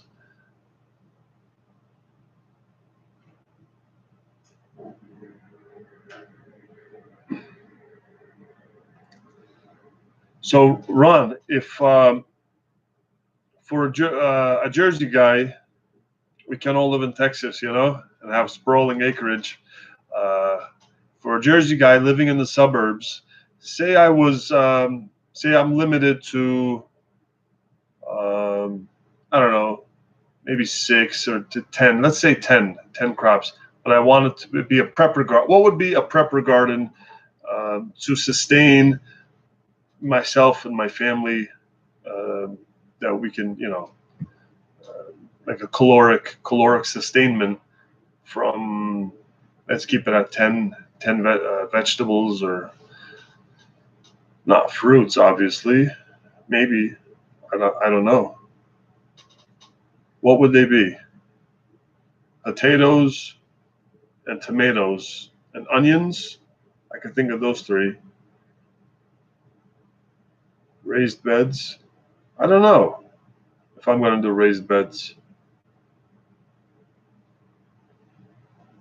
Tomatoes, cucumbers, squash. Yeah, squash. Beans. Yes. Beans, tomatoes, potatoes. Forgot about beans. Okay. Peppers, celery. Boom, there you go.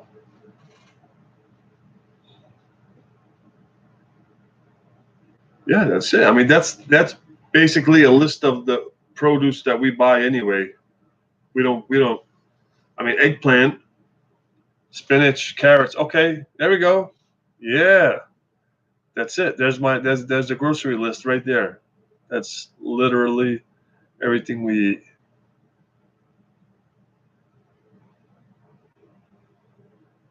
Nightshades.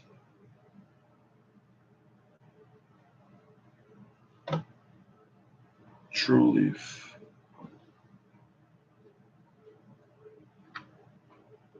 Order the seeds from True Leaf.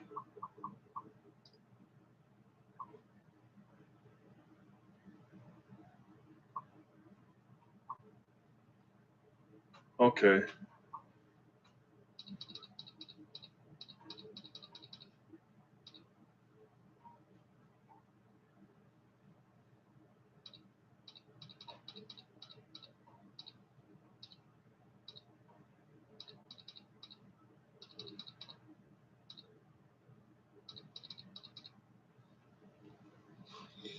Okay, I just put a note.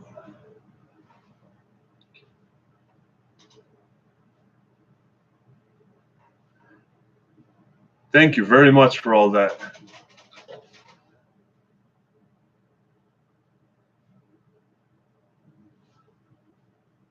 Everybody, Rose, Ron, Sherry, appreciate it. I'm all set. Now I got a plan. Rose Hudson. Thank you. Evil Tribble. Nightshades, or you're mostly feeding deer. What are nightshades? Nightshades.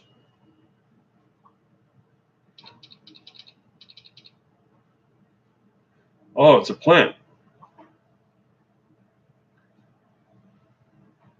The nightshades are a family of flowering plants that ranges from annual and perennial herbs to vines, lianas, epiphytes, shrubs, and trees, and include a number of agricultural crops, medicinal plants, spices, weeds, and ornamentals.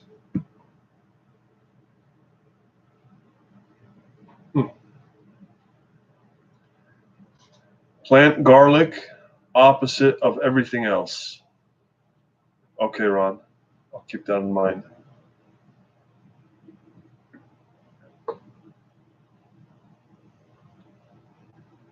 On the end of the yard, about the raised beds,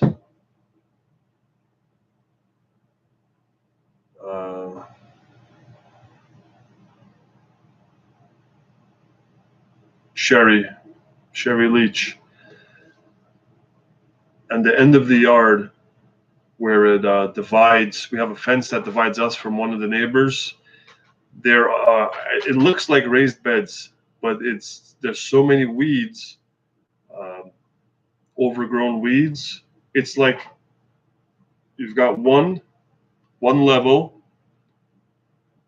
and it's about, I don't know, 3 feet wide, and then there's another level. It's almost like a step up, like an auditorium step. You got one, and then you got two, and that one's closer to the fence. And right behind the second, the higher one is the fence. And the higher bed, I think they're raised beds. It has has 3 trees in it. So I would have to take those down. The weeds I can clear out. Good night, Evil Tribble. I appreciate you being here. I had a good time with you being in here. It was fun. Thank you very much. You made the first live stream enjoyable. Appreciate it.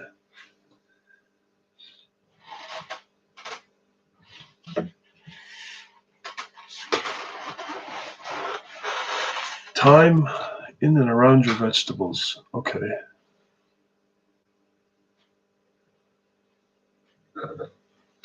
Blueberry bushes.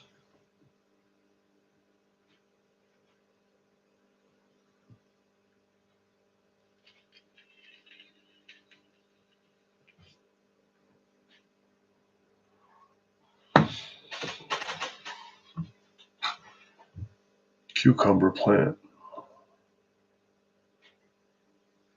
Is that different than cucumbers? Or is that just cucumbers? Use the fence for climbers. Like beans, Sherry? Okay. Oh, the same.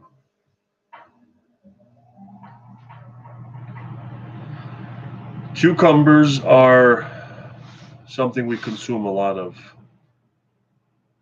So cucumbers are a must. Cucumbers, tomatoes, onions, potatoes. Everything you guys listed. Thank you for being here. That's what I said. I appreciate it. Thank you for your contributions, and I had a very good time talking to you and interacting with you.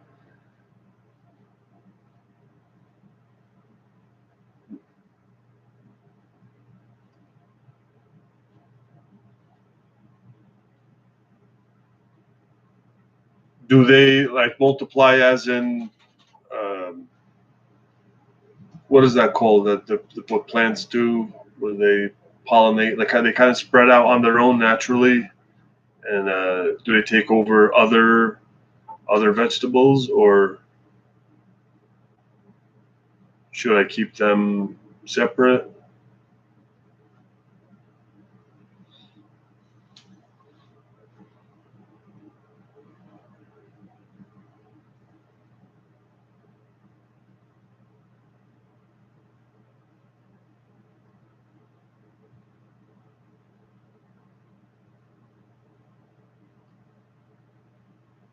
Oh, okay.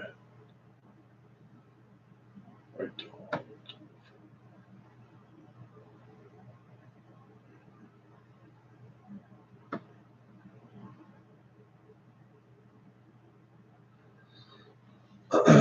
When it rains, when we get heavy rain, my yard has it's oversaturated. I think there's maybe not natural water. It's naturally wet, my grass. It seems like it's always wet, even in the summer. It's moist. In the hottest days, my grass is still moist.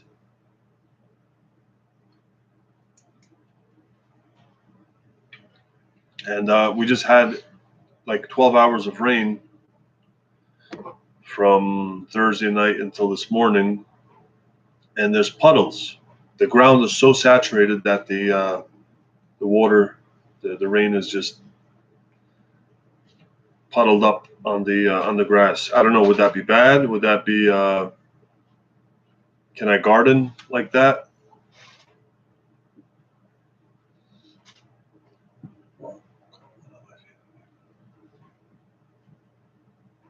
Cindy from Maryland. Hello, hello. Welcome. Welcome to the dungeon. Welcome to the first live stream. We're going on. We are 90 seconds shy of 2 hours. It doesn't feel like we've been going for 2 hours. This has been fun. I'm having a good time. Welcome, Cindy. I've been contemplating. Oh, Maron, 5 a.m. Sherry, thank you very much for being here with me. Thank you for your contributions and your interactions. I appreciate it.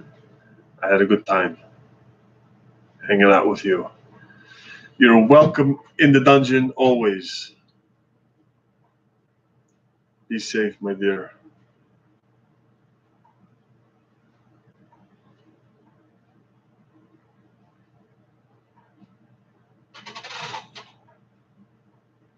Vivian, good night. I'm sorry, I didn't say good night. I didn't see you. Vivian's going to sleep too. Good night, Vivian. I know you lived in Maryland.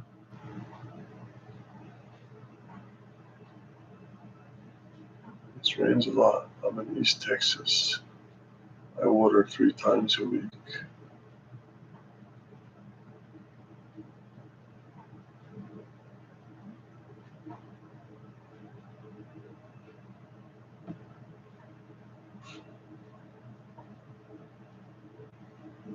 Yeah, we were going on, and I was going on and on.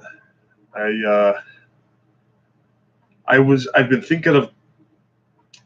I was hesitant to do the live stream. I kept thinking all day. I kept thinking, what am I going to talk about? You know, people that put on live streams, they have a topic. I don't know. As it seemed, all preppers have turned into news broadcasters these days. So they have all these reports and all these things going on in the country that they talk about, and you know, they do a good job. They do their homework. They have it well put together. And I'm like, what am I going to do? Just start a live stream and start. Start talking. I said, and then I got the idea to come down here. And I think, I don't know, being down here gave me the inspiration, I guess. So yeah, we're at 2 hours and 1 minute. I'm sure, but chilling with the fam is you. That's what Christmas is all about. It's Christmas. Did you have a good Merry Christmas, by the way? Merry Christmas, Ron. I didn't wish you a Merry Christmas. Cindy, Merry Christmas. I hope everybody, you guys all had a good Christmas.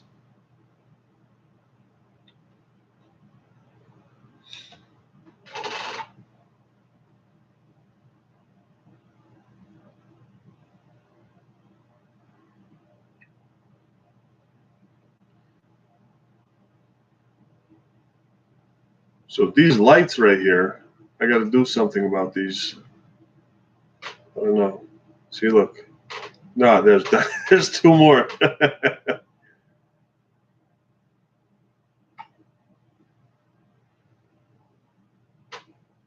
Oh God. Maybe you know what I'm going to do tomorrow?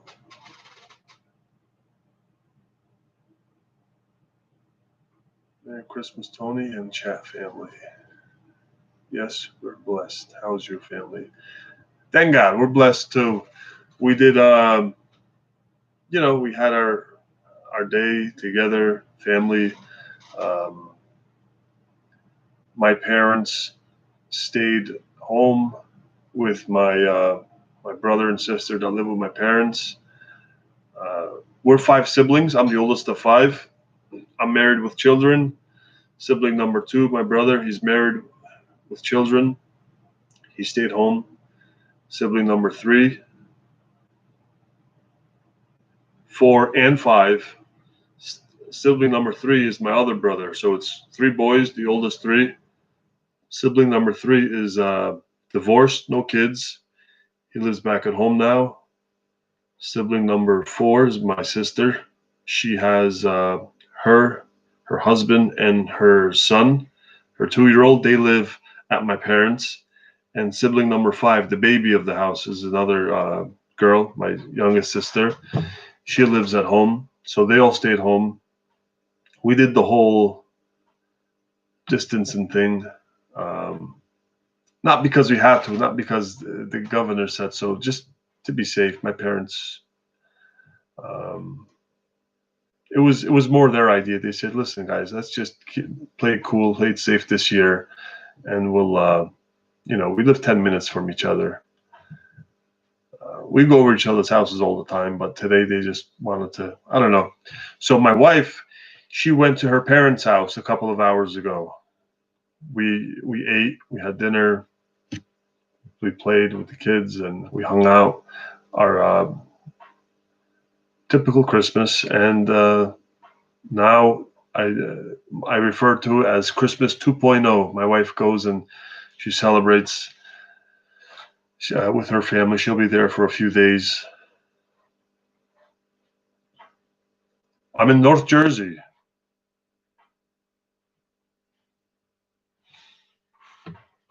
I live 15 minutes from the GWB and the Lincoln Tunnel.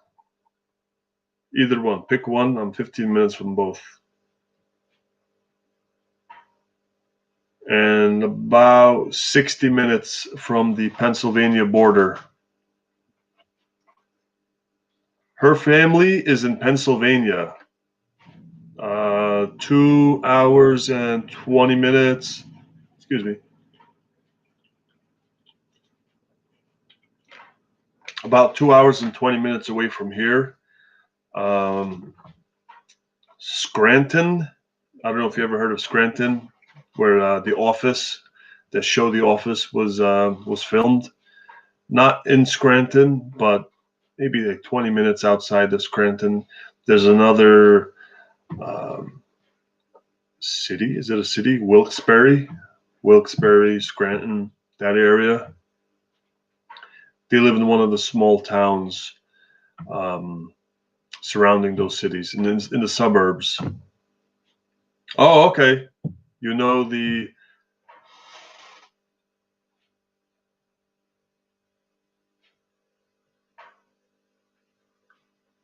Sherry Schneider says, Merry Christmas. Merry Christmas to you, Sherry. I'm about as far away from you as I can be and still in the US, the continental US.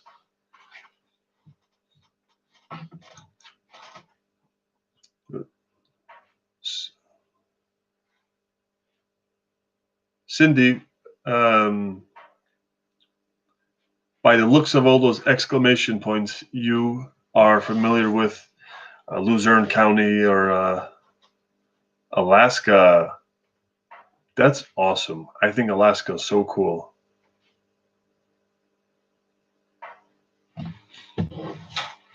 The last frontier. Do you live in like a developed city,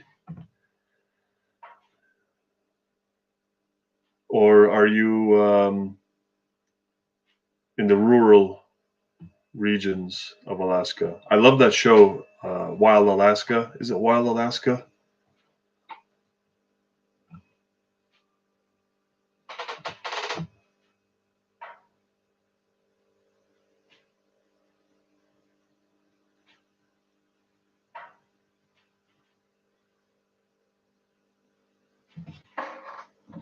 You know, I'm sure you guys live in states and communities with people that are that prepping is normal.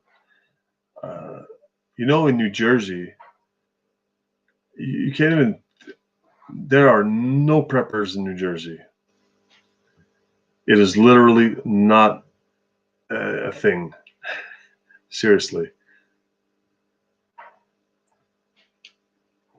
I feel so out of place. Um, mostly, uh, I'm born and raised in North Jersey. I'm a Jersey boy, through and through, born and bred. But there's certain characteristics of me that I don't fit in. I don't feel right here.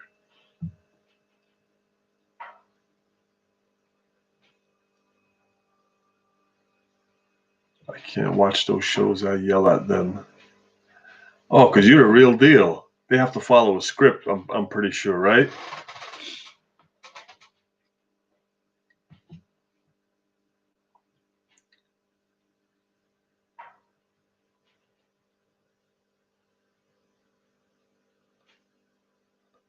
Staying, you're in Jersey, North Jersey.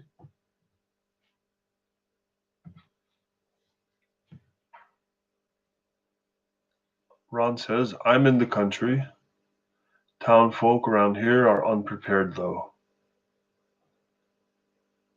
Yeah, I guess the general population, the average American citizen, has gotten too dependent on Walmart and Amazon,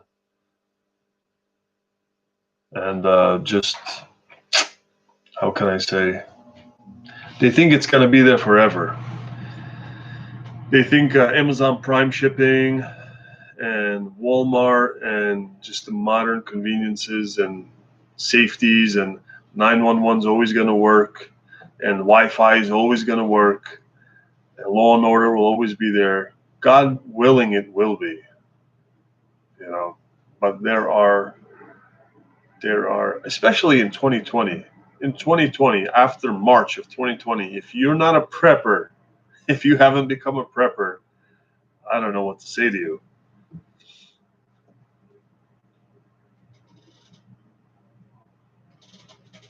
Prepping sauce was raised in Brigantine, New Jersey, backyard of the Jersey Shore. Miss it for sure.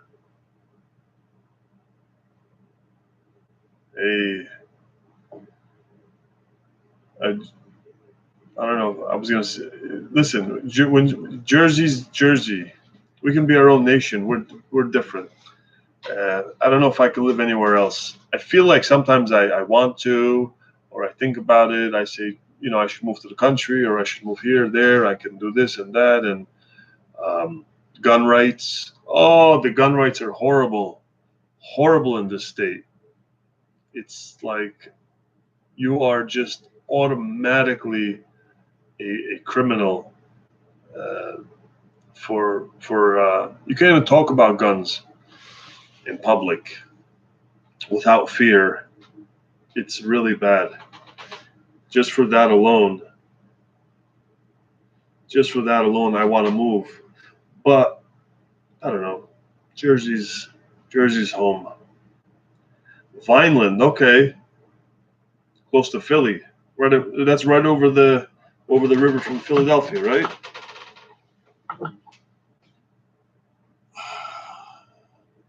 I got an uncle. He's my mom's second cousin. He's got a diner called the Black Horse. The Black Horse Inn or the White Horse Inn. I think he's in Vineland. I could be wrong though. What, the diner? Oh, from Philly, 45 minutes from Philly. Okay.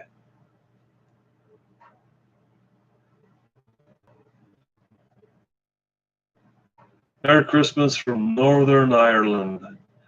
Merry Christmas to you, Sharon. Merry Christmas.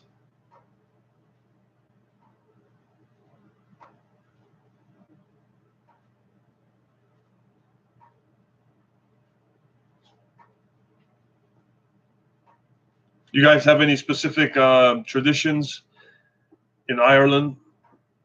Christmas traditions, Christmas cultural differences? I don't know if you're familiar with any of the Christmas culture here in New Jersey that you can identify or share with us. I have a friend from Colombia, and he tells me that Christmas in Colombia is like 4th of July here with the fireworks. Everybody's out and about, cooking outside and walking around shooting fireworks, which is interesting. It's very weird, very strange to us, but everybody's got their own traditions and cultures and customs that I respect and enjoy learning about. I love to learn about different countries, cultures, traditions, religions, cuisines.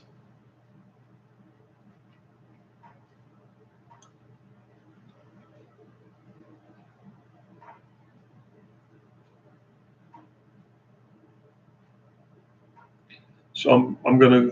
There's no comments coming, so I'm gonna talk a little bit about these 1 pound Coleman propane tanks. I used to think they were the bee's knees. Um, I oh,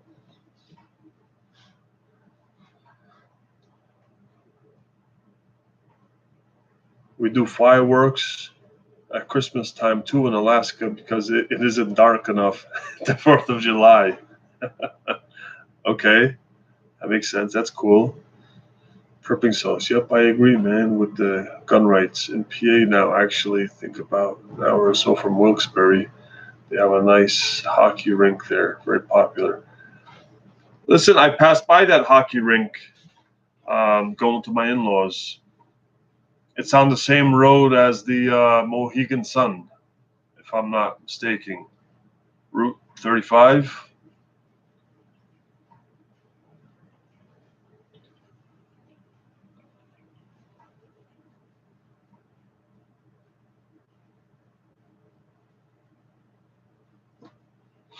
You know what? That's not a hockey rink. I think that's an ice skating rink.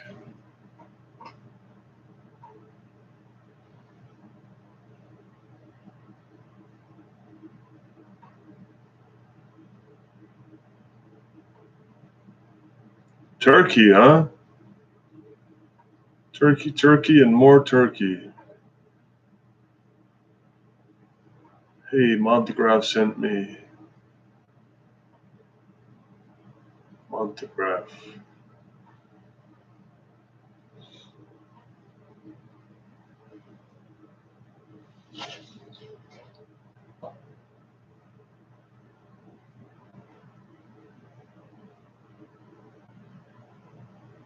tell you what, though, we slip on mud around here.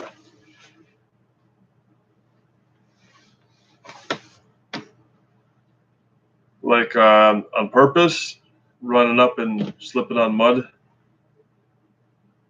It's warm there, so I'm sure you guys don't get much snow. East Texas, so that's close to.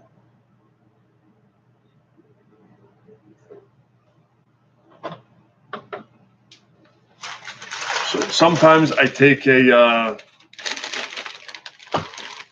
drive into Pennsylvania. You see, I got the disguise bag. I procure some things that are unprocurable here in New Jersey.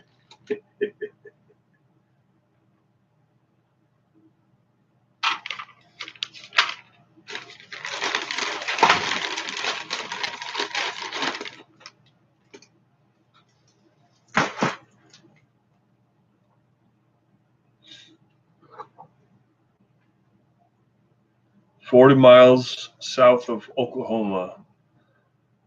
Okay, so what do they call that? Arca, Texahoma. Arca, Texahoma.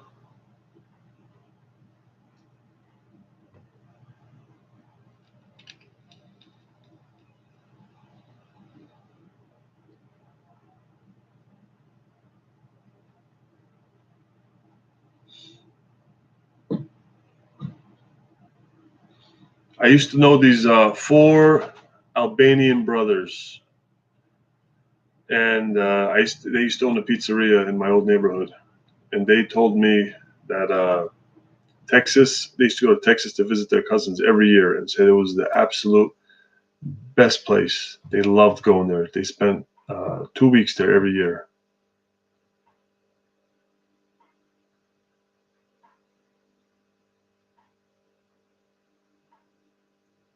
"100 miles northeast." Okay, so Arca, Texahoma is its own little region then. Merry Christmas, Jane Swinford. Welcome to the live stream. Welcome to the dungeon.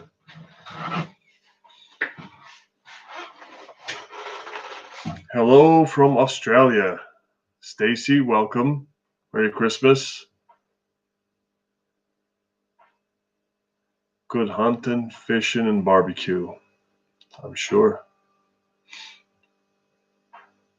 Room raid. There's a room raid going on. Merry Christmas, everybody.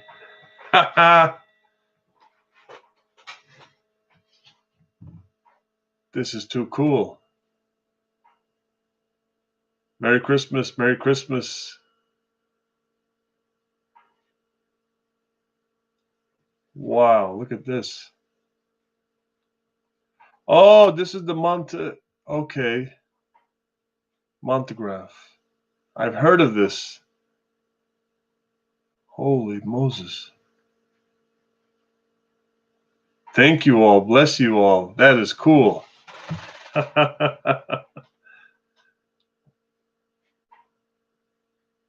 Holy. Merry, Merry, Merry Christmas. You guys just made my Christmas. This is so cool.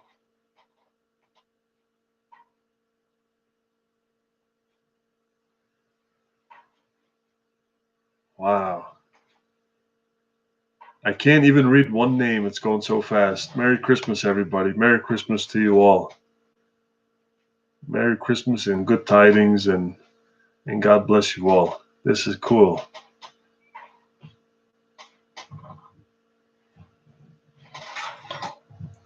Are you in Cali? No, I'm in Jersey.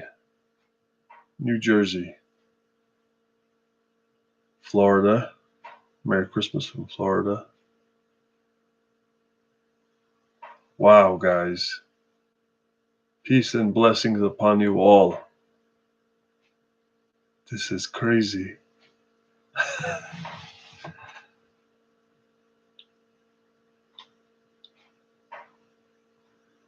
You're in Jersey too? I saw that. He said, I'm in Jersey too. Merry Christmas, everybody. Merry Christmas. Oh my God. It's still going. Merry, Merry, Merry Christmas. Bless you. Bless you all. Bless you guys. Mafia.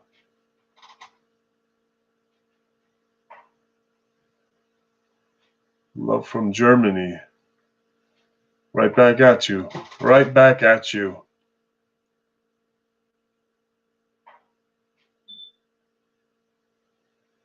Amen. Amen.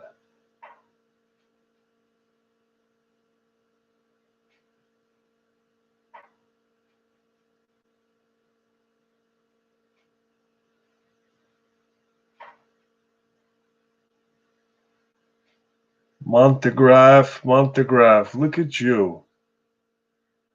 The power you wield. Love from France. I love France. I love France very much. I've only been to Paris, but I love it. The most magical city in the world. Jersey. We pump our fists, not our gas.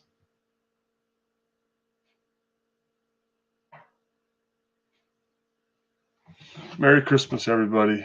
Merry Christmas to the Montegraph crew, to the Room Raiders.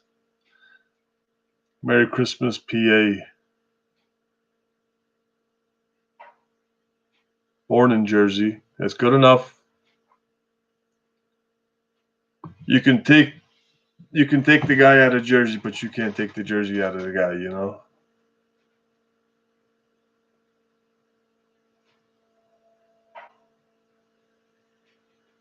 $500.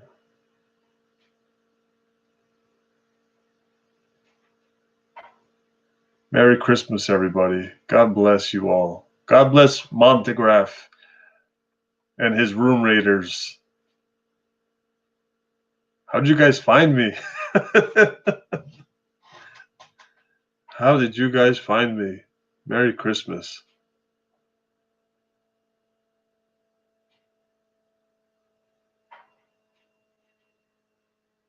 Oh my God. Kentucky. Merry Christmas. A native New Yorker. I love you guys too. I love you all. God bless you all.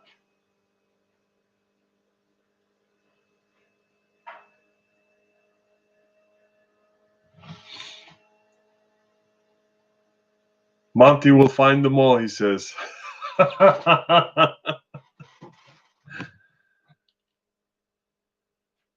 Oh man, this is awesome. Thank you, everybody. Thank you so much. This is the craziest experience I've ever had. Bless you guys. May you all be as happy as you've made me.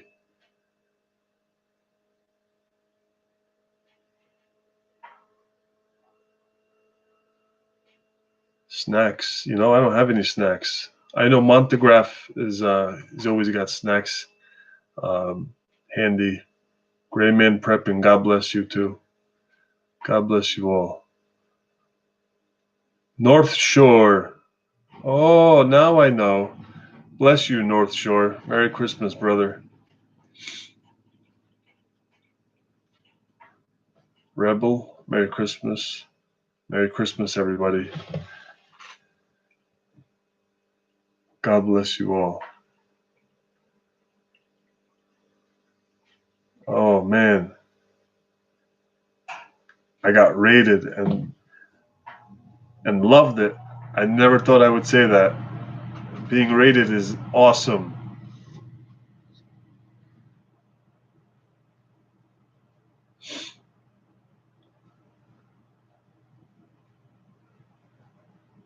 Jay Swinford, I'm a prepper for 9 years now.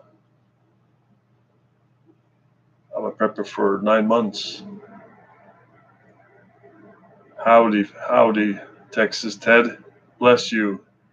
Nicole, Marcia, Walter, Sherry, Jack, Miss Tree, Evan Buford, John, Smooth, Strange, Mr. Bogus, T Snow, Kathy, Proxima. Bless you all. Pocahontas, Tactical Blade. Merry Christmas, everybody. Thank you for subscribing. Thank you for rating my my chat. I can't thank you enough. This is the coolest ever. I'm like all, I don't know, I'm overwhelmed. This is incredible. This is incredible.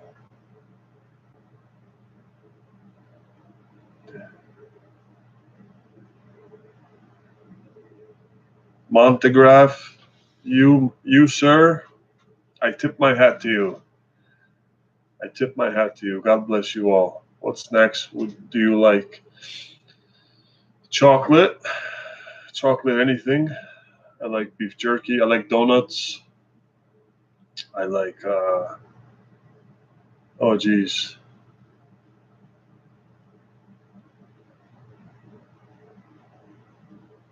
Yeah, chocolate. Chocolate with caramel in it. We're talking about prepping. Take America back from Israel. Talking about prepping, farming, things like that. Good night, everybody. Blessings. All things chocolate. Yeah, that's it. Exactly. All things chocolate. Jelly donuts, Boston cream donuts. Thank you all. Email for a collab. Okay. What's your number one prep tip? My number one prep tip.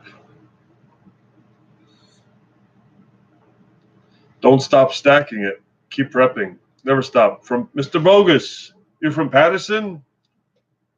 Born and raised, Paterson, New Jersey. Pennsylvania in the house. My wife's from Pennsylvania. Right outside of Scranton.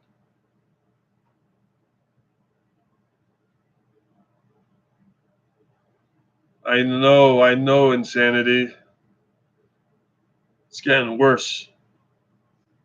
Merry Christmas to you all. God bless you all. You guys don't know what the happiness you've brought with Radio Man. Yasu Tekanis.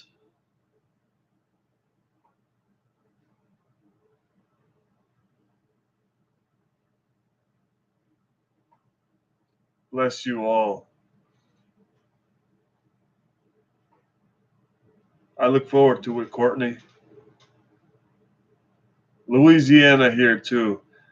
You got a badass state attorney general. You got a badass state attorney general.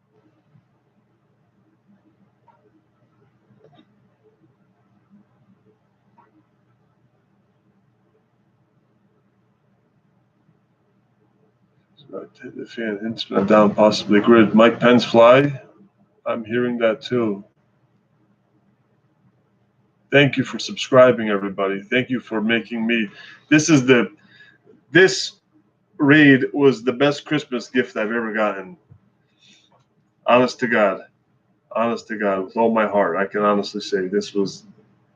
I haven't been this happy in a long time. This is so cool. I'm blown away. Monty does rule. Monty is the man. Amazing.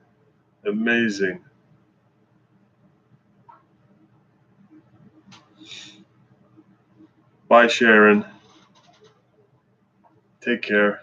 Thank you for stopping by. I look forward to it, Brandy.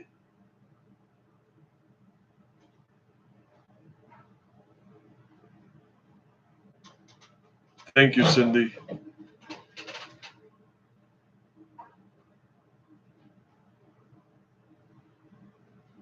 Good night, look up.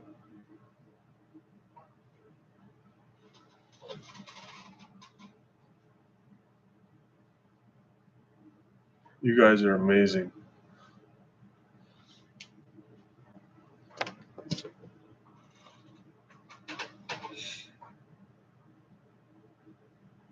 Never, Texas Ted.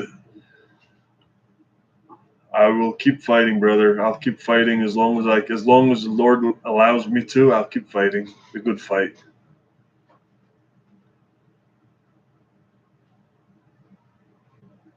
Thank you, brother John. Love you too, man. Bless you all. Debbie, right back at you.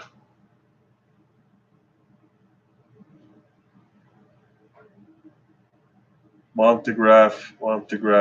Oh my God.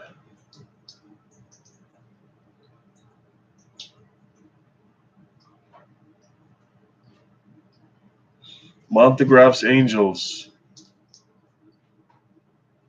Jesus is King. Indeed. Amen.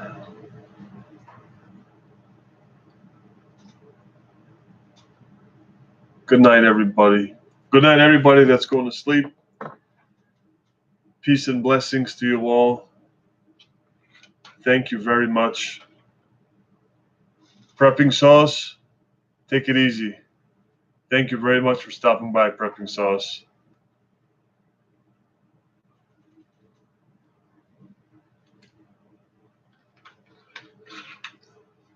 Super Chat. This is my first ever live stream. I've never went live before. So I will figure it out.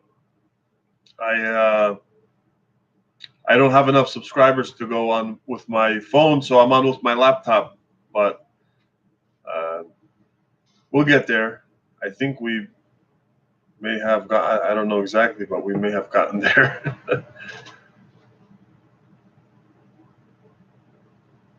Bless you all. Thank you all very much.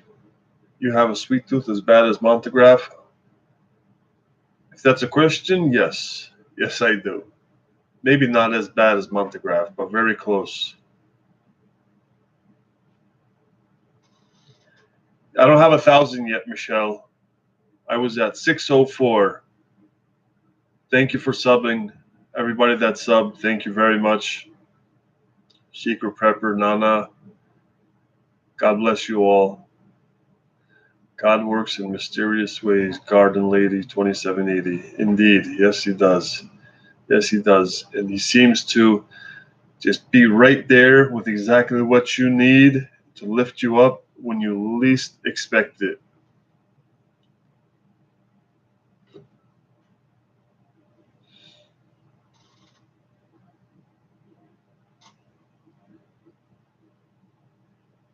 Brandy, Monica, thank you. That's amazing to hear. God bless. God bless you all. Season's greetings. Good tidings. Shabbat Shalom, Monica. I'm at 821. That's awesome. Oh my God. That's awesome. Thank you guys. Thank you so much.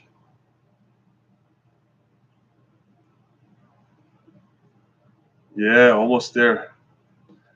Almost there. Same to you, Radio Man. Thank you very much.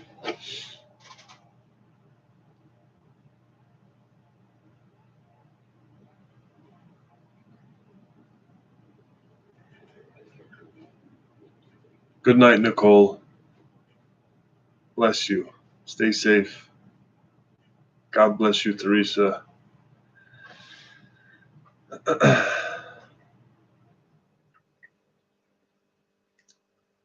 Thank you, T Snow, Marcia.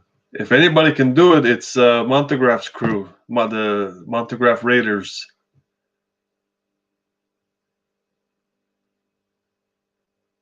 Ron, God bless you and God bless your family. Thank you, Ron, for your continued support.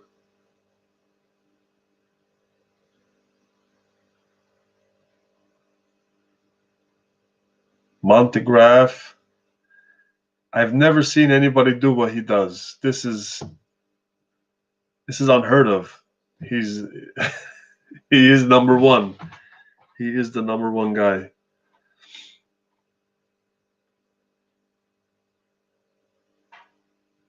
Gray.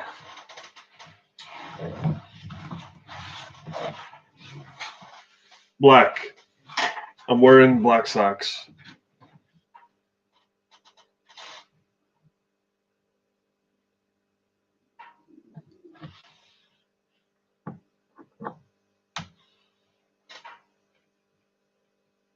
Good night, Michelle.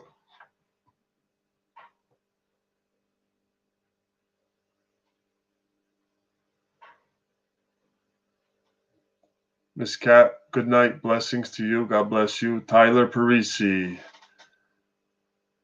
No yellow socks. No, I don't own yellow socks. How good is your lasagna? The best. I mix ground beef and sausage. Anyway, it'll take me 20 minutes. I'll talk about it for too long. I make a really mean lasagna.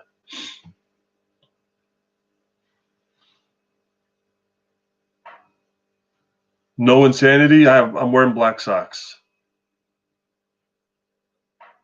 Monty hands out yellow socks to the good guys. Is yellow socks a good thing? I'll buy some yellow socks. The Courtney Corner. I put sausage in my lasagna too. Yes, that's the best way. That's the best way. Get a good fennel sausage from your local butcher.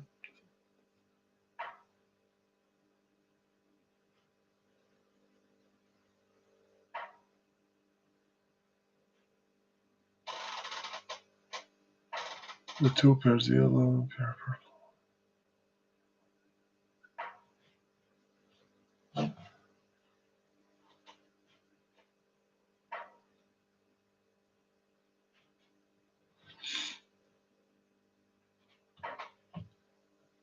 Thank you, Tyler.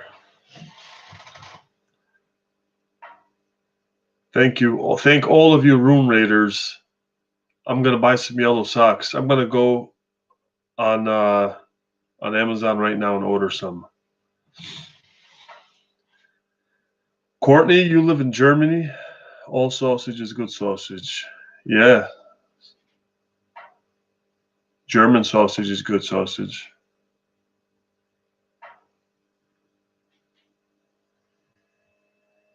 October rhymes is Montegraph. Love is real. Let's get you some yellow socks. Have a good night. Just exploring every path. Good night. Bless you. Thank you. Guys, you made me so happy. I don't know. This is incredible. Incredible. Need to get to 1,000. It'd be nice. It would be nice. This is something else.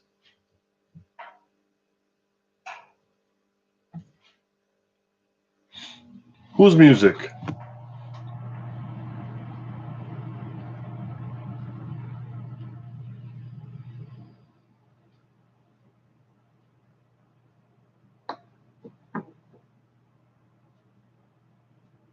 Oh, really? Okay.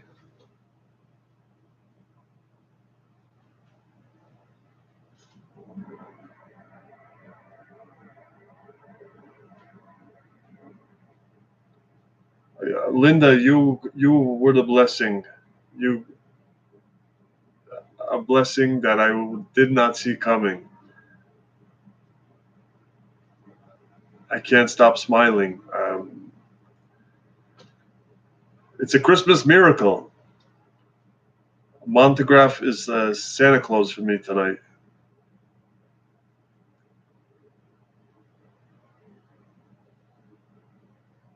You guys are all very beautiful people.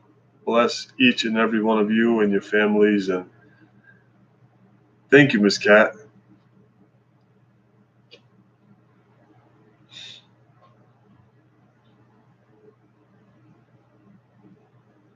Yeah, Lori. Super cool.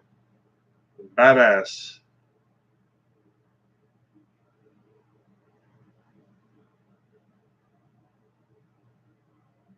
King of Fun. Is it safe to drop a big bowling ball on my head? I will. If you're wearing a helmet, maybe.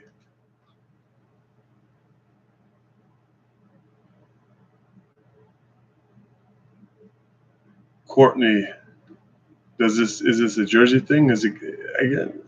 Is it a giveaway?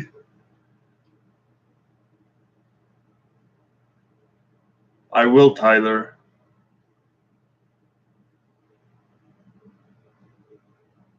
Mr. Bogus, thank you. Thank you. Welcome.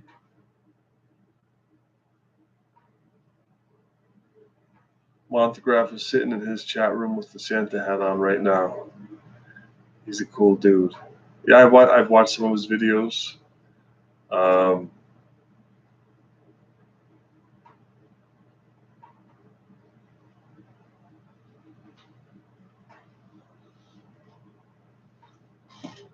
You guys are awesome. Can you please buy a U.S. Army helmet for SHTF? You know what? I need a helmet. That's something I'm missing, is a helmet. I've got almost everything else for SHTF but a helmet.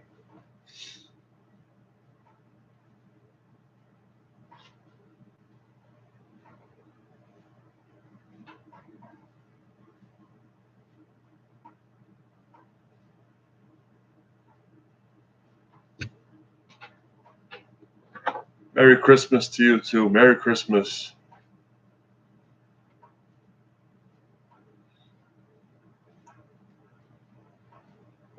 Monty Room Raiders. Brandy Monica, you need a helmet too. Yeah. Thank you, Miss Cat. I will look forward to you watching and attending the chats.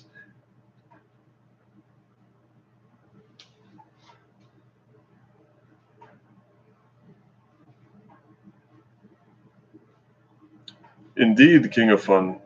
That's your most important, one of the most important organs. Monty sharing love.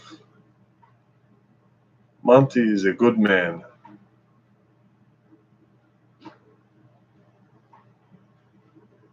Thank you, Brandy. Larry Schultz. My family came here from Germany in 1847. Wow, that's awesome. That is awesome. Okay, Brandy. I like surprises. You guys surprised the heck out of me. You guys knocked my socks off already.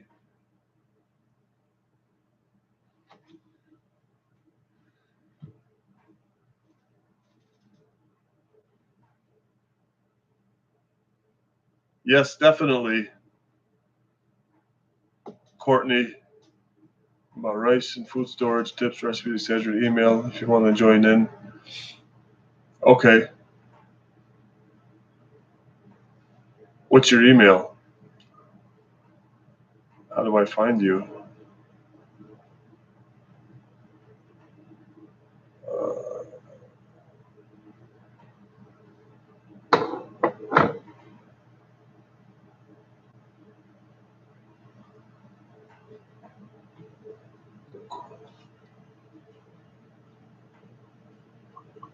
At my pizzeria, the most famous pizza is like specialty pizza is probably the grandma pie. Yeah, we make the drunk grandma pie with the vodka sauce.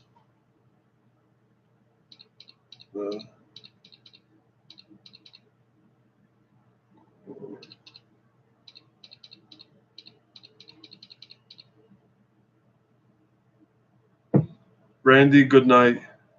I look forward to it.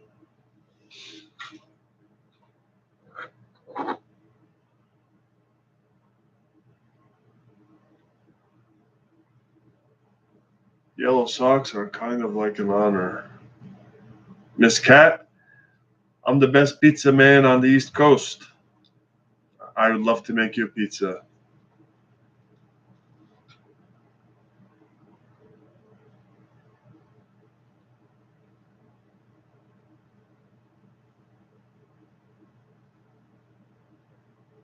Larry Schultz, me likey pizza. Me too.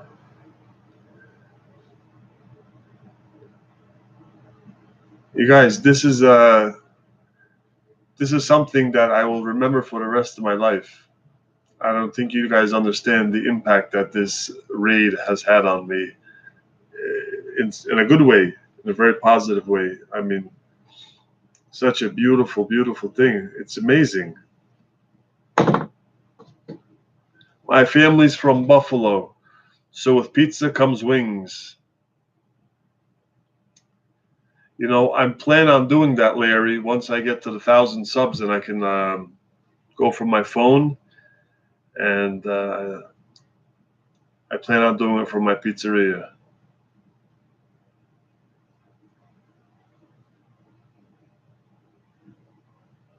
You should do a live stream for your pizza place with your store name as your channel name, or this one. Making pizza, yeah. I'll make pizza. I'll make pizza for you guys, step by step. We'll do the dough. We'll make the sauce.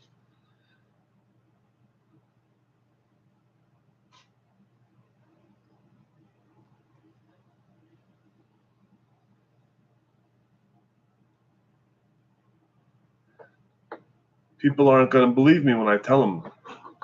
When I tell them what just happened. My mom worked for a pizza place for 20 years.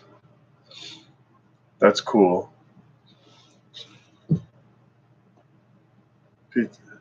Miss Cat, see you next time. I hope it's soon.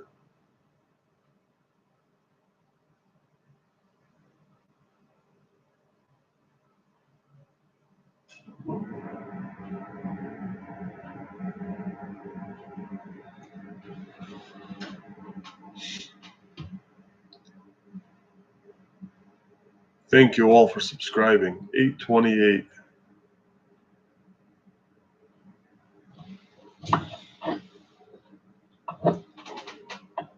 Bless you all.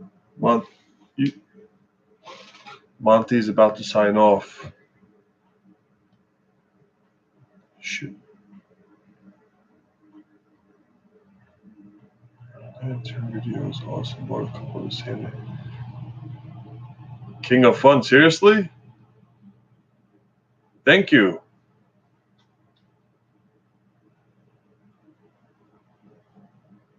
Lori, grandma pie. Grandma pie, it's you cook it in the same square pan as the Sicilian. It's the same size, 16 by 16, but it's not as thick. It's thinner, and instead of the regular pizza sauce, you use the hand crushed plum tomatoes, the tomato fillets. You put little droplets of it scattered about with mozzarella. You bake it, and then when you take it out, you put fresh basil on it, extra virgin olive oil, and we use Pecorino Romano, the sheep's milk grated Romano cheese. It's incredible.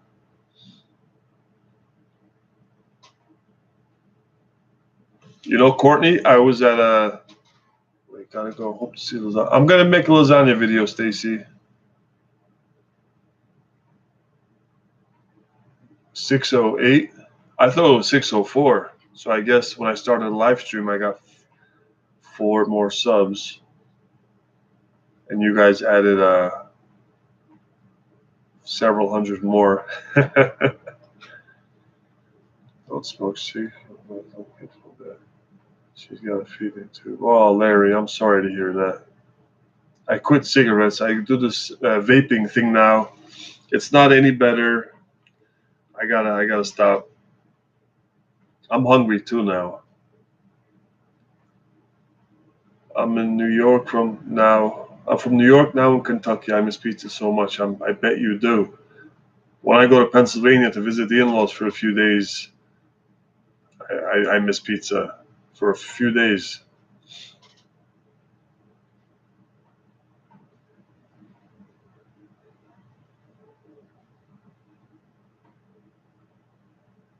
That would have been nice, Miss Cat. But because of you guys, I'm sure we'll get there soon.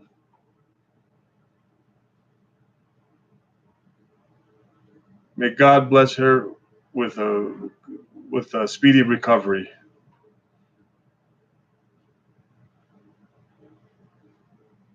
I'll pray for her.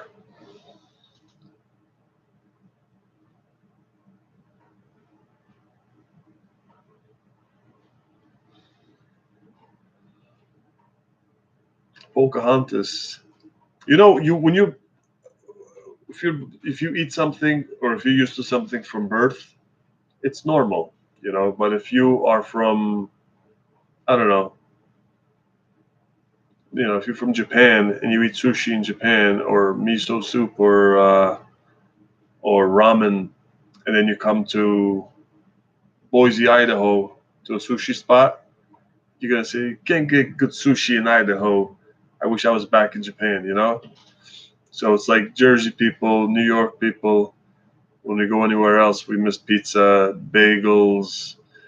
Uh, I guess that's all we got: pizza and bagels.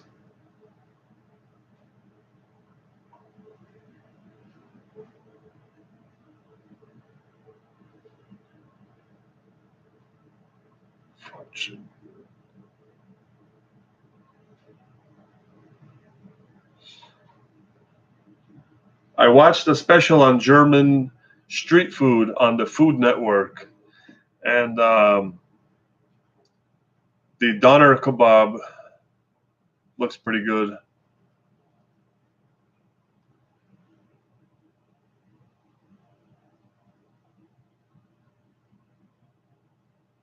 God bless you, Miss Cat. Love and blessings. Good night. Good night.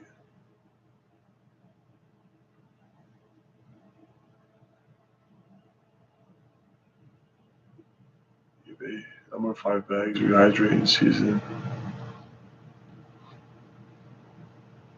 A cracker dough crust? No, I have not. Never heard of it.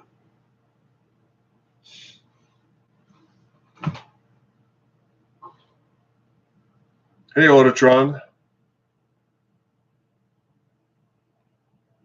Doner is amazing. I've been to there's a Turkish restaurant a few towns over, and it's pretty good.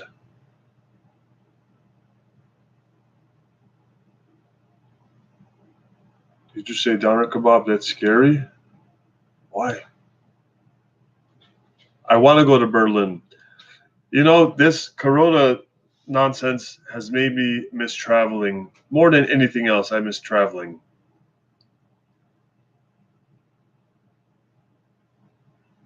The cracker dough crust is the jail pizza. Oh, like on an actual cracker. I thought you meant like you crush the crackers and you pulverize it and then you turn it into a crust.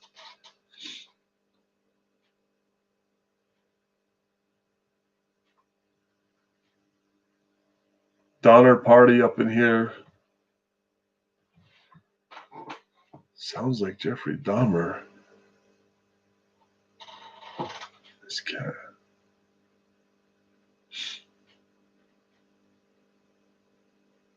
I will, Courtney. Frankfurt Airport. I was gonna take a train to Frankfurt. Or was it Munich? Maybe it was Munich from Paris. There's a straight shot. Or was it Hamburg? Oh God, I forgot.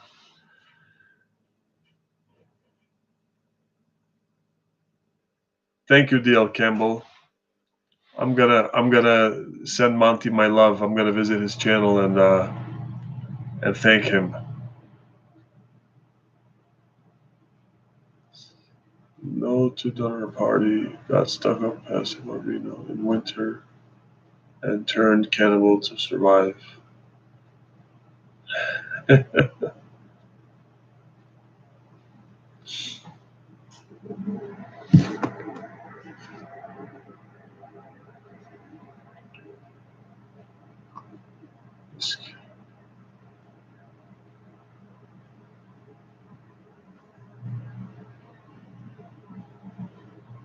Okay.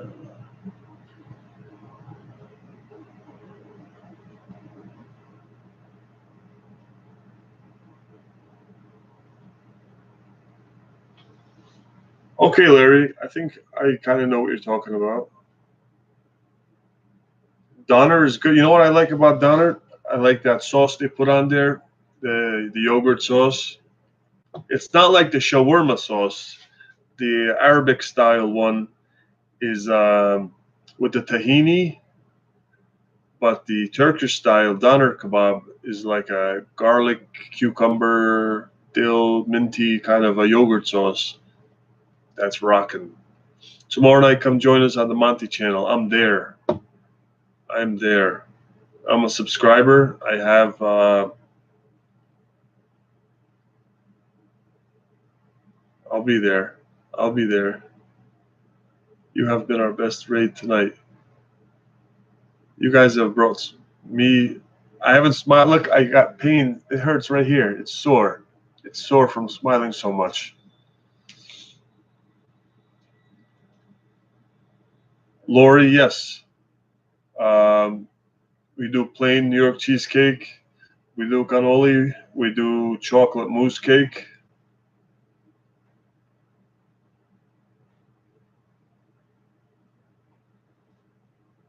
Martino, lavash bread is good. I get a. I think it's Syrian. There's a Syrian lavash that I get at the. There's a Middle Eastern grocery store that we go to sometimes, and it's like really thin and like layered and folded over, and it's packaged, and it's amazing. What would you like to know, Chris May? I'm a prepper. I live in born and raised in New Jersey. I am. I own a pizzeria. Uh, Not much about I don't know. What do you want to know? I made a channel about prepping,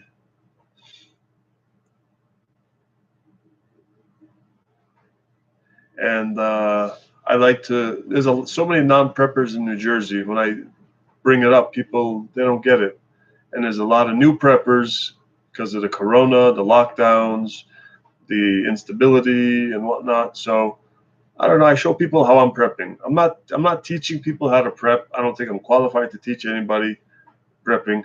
I'm just sharing my journey, sharing my experiences, sharing my life uh, with anybody who cares to watch and hang out. Uh, and it's been nice. It's been nice, and you guys magnified it. You guys magnified it a thousandfold.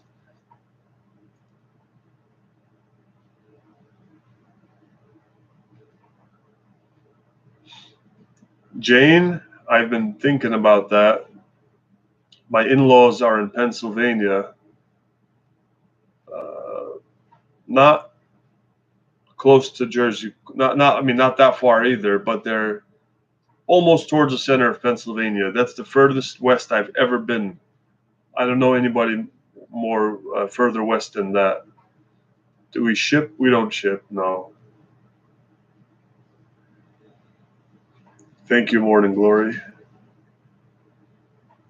The lockdowns, they have not affected my business because we had a pretty good delivery going on. Sure, I mean we lost our dining room, um, but we've been okay. We've been um, we've been holding our own. You've got a freeze dryer, Marcia. That's awesome. You're a you're a top level prepper. Food porn, that's my favorite kind too. Thank you, Jeep Dog. Doner pizza is called lahmacun. I've heard of that. I think I had that. Do they call it Turkish pizza sometimes? I think I know what you're talking about. I've had it.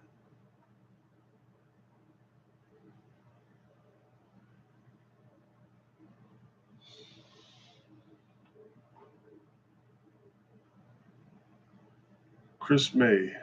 I'm down with prepping. I have been at it for a while now. Nice.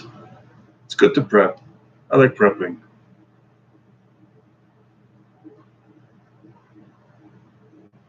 Four Season Recreation.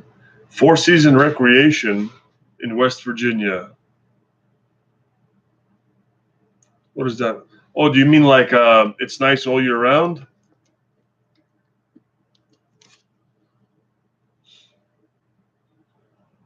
Thank you, Lori. It is. It is his first Christmas, yes. Stuart, do you mean as pizza makers?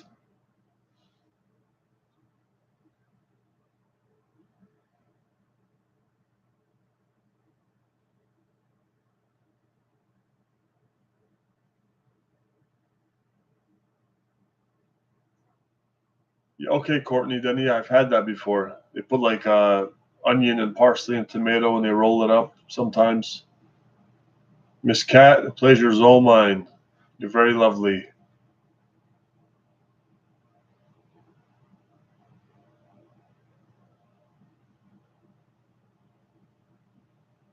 Once you mutants are allowed,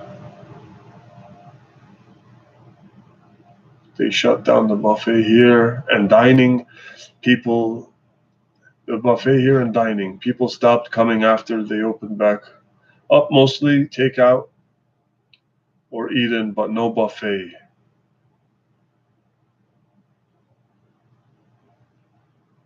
Oh, so it's all a la carte. No more buffets. Where's that, Larry? Oh, wait, did you tell me where you were from? I don't remember. Fishing, caving, skiing. Ah, okay, I get it. Four Season is okay.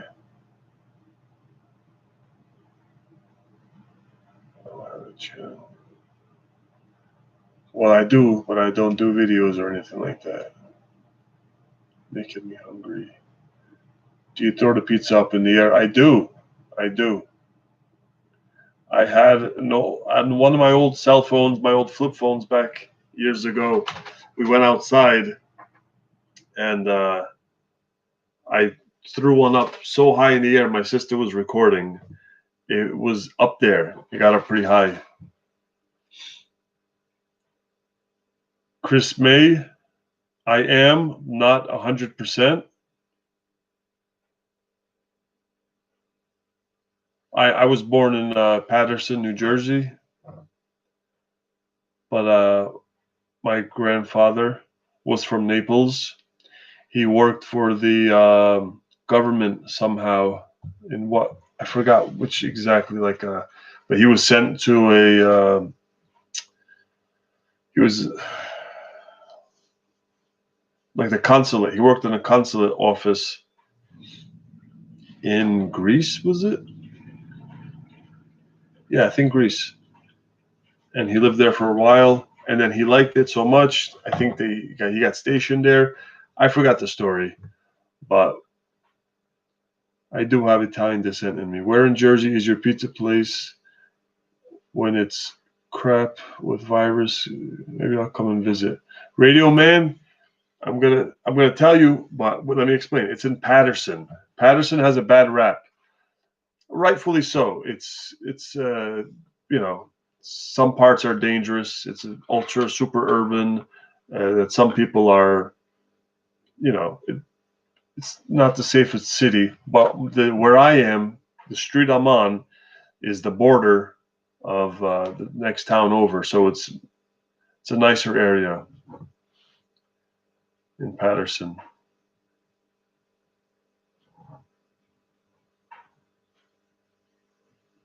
Adam Bishop, California is the worst. California and New York.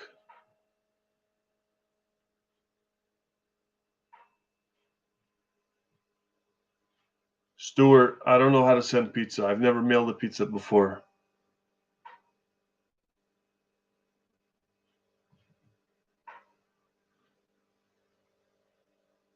You can. Cheesecakes, cornbread, meatloaf. Meatloaf I can see, but cheesecake? I wish you had a channel to demonstrate that. That would be cool. Yes, we can learn a lot from Marcia, Miss Cat. Scully's Auto Body. Oh, that sounds familiar. Are you familiar with Better Than Ever? Auto Body?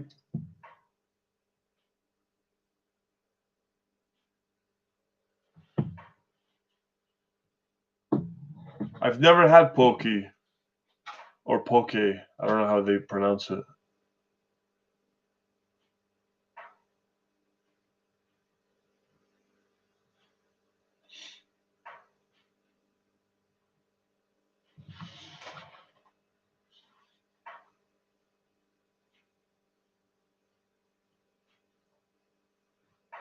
Cashew. I like Bigfoot and paranormal stuff. I'm into that.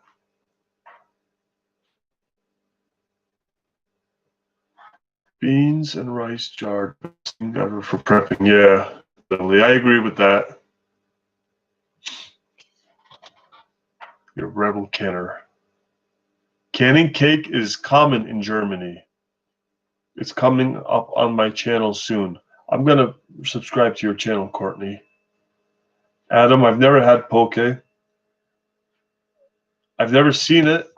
I've only seen it on TV. I've had ceviche, which I guess is a South American version of Poke. Debbie, yeah, Better Than Ever, Auto Body, is they're my customer, Joe.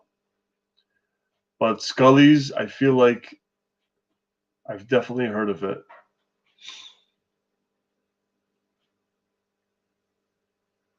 Yeah, Cashew, good question. The Courtney Corner, is that the name of your channel? I gotta write that down. Oh, it is, okay.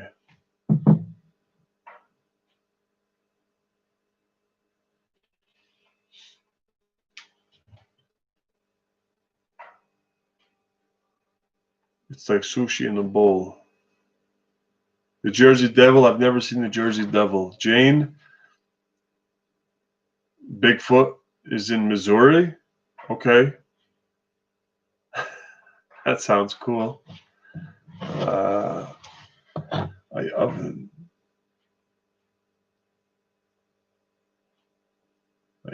can cheesecakes and cornbread.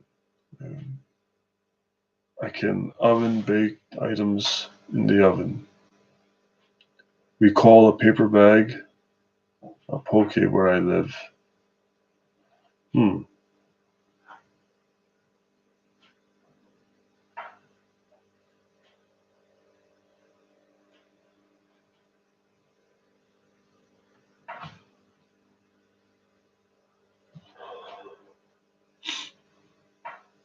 Cashew.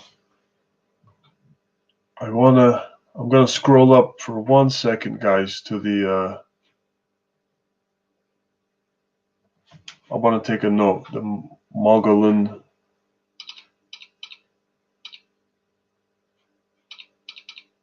Monster Channel.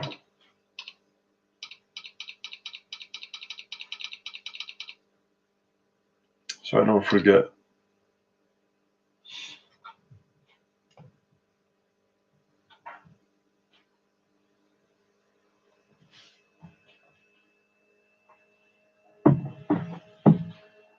Chris, poke is a marinated fish.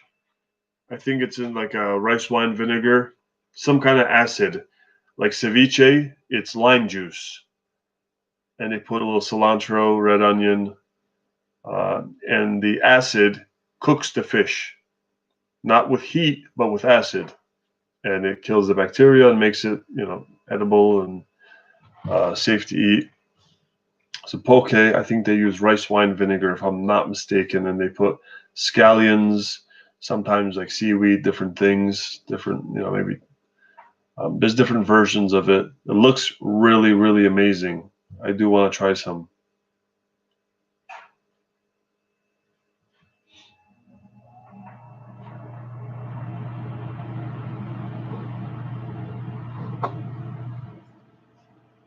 Here in Hilo, we got fresh poke daily.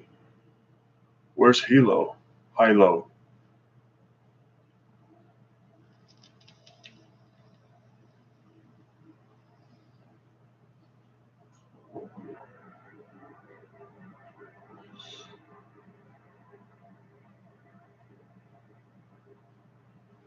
Will poke store well.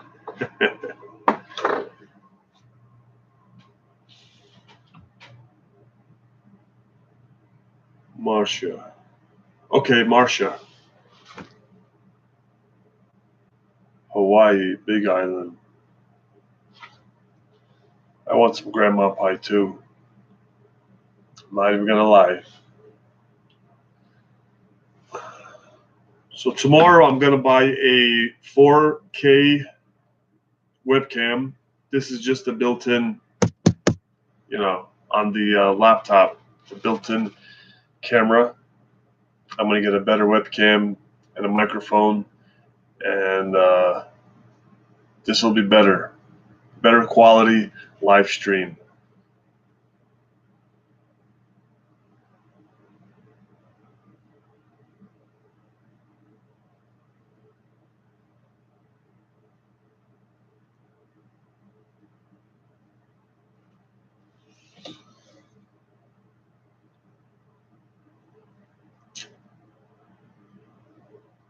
I'm gonna do my first canning tomorrow. I've never canned. I just bought my canner on eBay, and it came last week.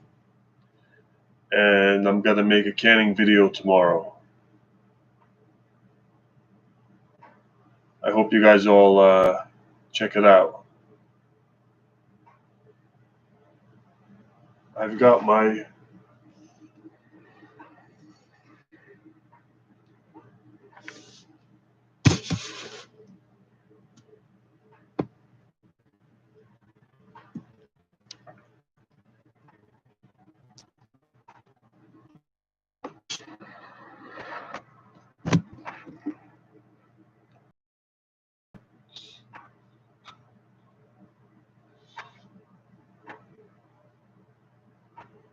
okay.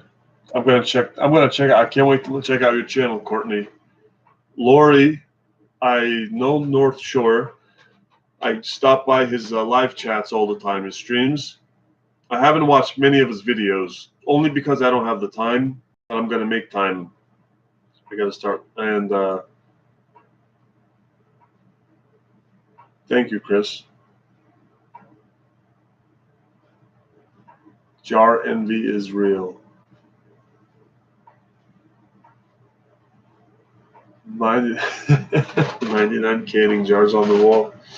I've got 10 cases of the quart size wide mouth jars. Can you can pizza for the apocalypse? No, I don't think so. Awesome. You guys all are awesome. You guys all are amazing. Courtney, North Shore led me to Monty, who led me to you. How did Monty know about me? That's mind-boggling. Thank you, Miss Cat.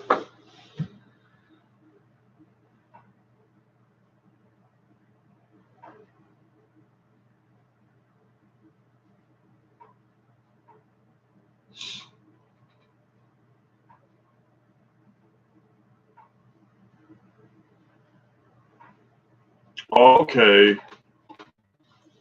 So somebody recommended me to Monty, huh? Somebody whispered in his ear. That's nice. It's a good feeling, you know? Oh, Lori, thank you. Thank you for that.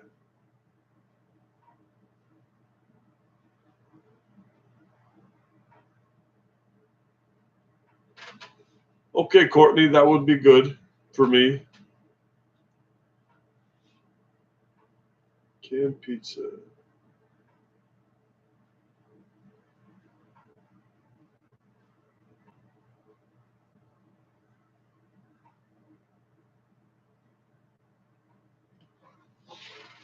Somebody recommended.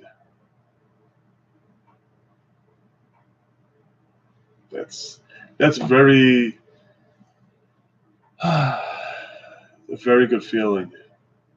What's going on in the jars? What's going in the jars? Oh, I'm gonna start with chicken breast.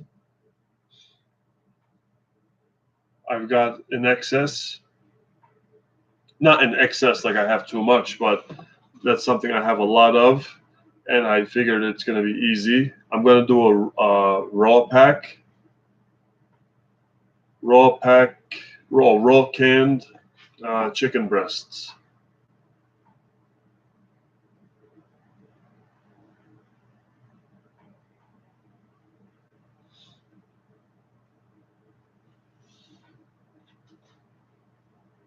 Oh, Deborah, okay. So they have to be live when you guys are live, and I'm okay. That makes sense. That's cool.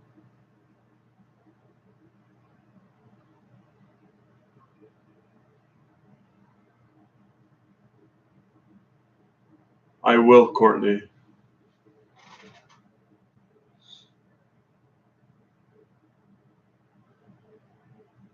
Oven canning. Yes, you can pizza, not pressured, but oven canning. But then you pressure it with different.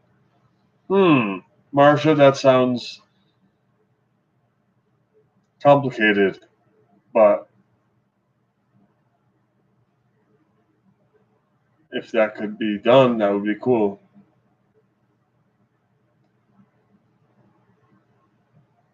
My mother grew up on a farm, and I never really listened to the old ways of doing things as she is canning. I wish I had. She's 79 now. All right, I can relate to you, Larry.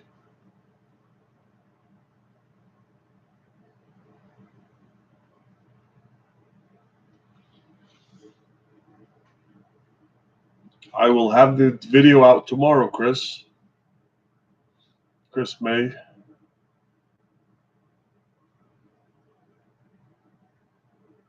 That's what I heard, Marcia.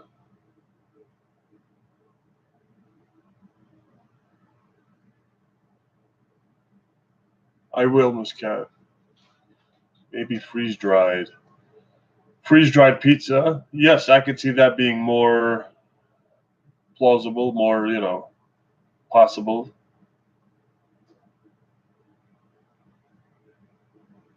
Linda, I don't know.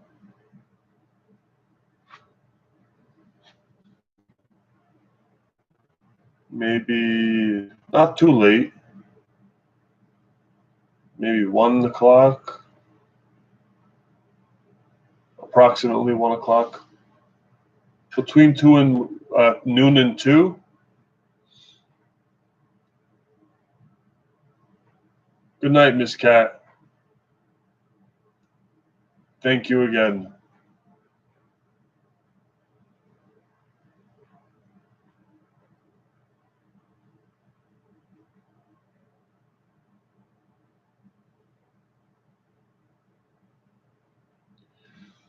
You know what, Marcia? A lot of channels that I've watched trying to learn, they make it sound pretty complicated.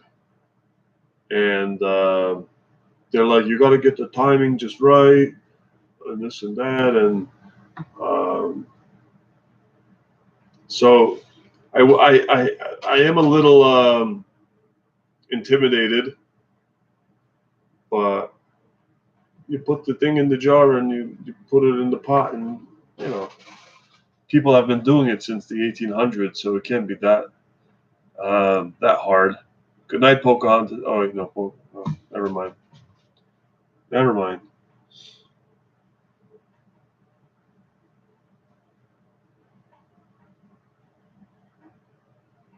Good night, Chris. Merry Christmas. God bless you. No BS. This really is my first live stream. I was scared nobody was gonna, not scared, but I was hesitant and reluctant. All day I wanted to do it. Well, not all day. We had Christmas. We're celebrating Christmas, and as my wife and kids left to her parents' house around 6 o'clock, and I wanted to come on. Gilbrook Farms, I watched a lot of her. I wanted to come on and do a live stream, but I'm thinking, what am I gonna, I don't even have a webcam yet. What am I gonna talk about? And finally, I just said, let me just go on, see what happens. I didn't think anybody. So we had like 10, 12, 15 people at the most. And then all of a sudden, out of nowhere, I got rated. Good thing I went on live. Good thing I did it. The timing was right, I guess.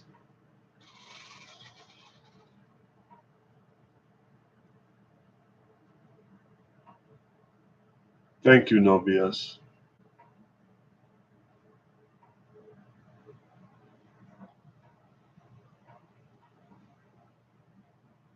Rebel Canner. Yep, we'll be Rebel Canners.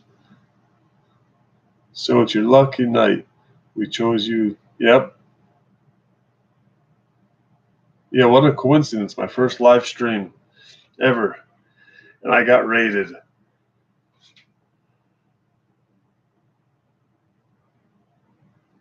Really, Lori? Oh, thank you.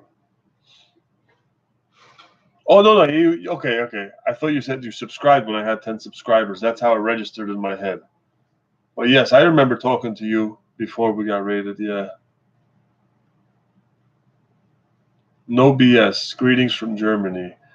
Greetings to you. I love Germany. I've never been there, but I'm very interested in German culture and the country itself. Very old, a lot of history. I love history. I'm a big history guy.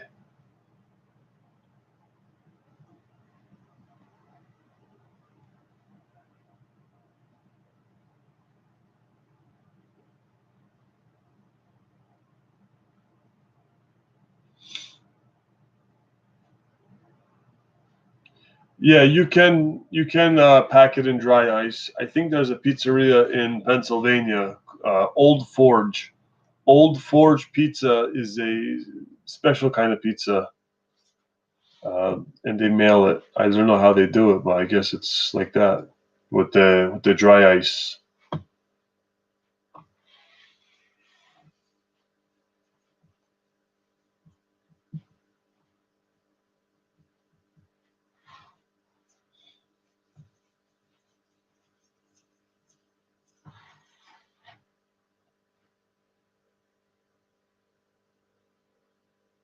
Does Monty do a live stream every night?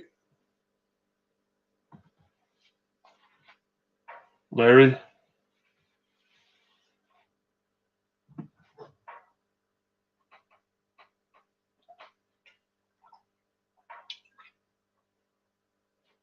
Okay.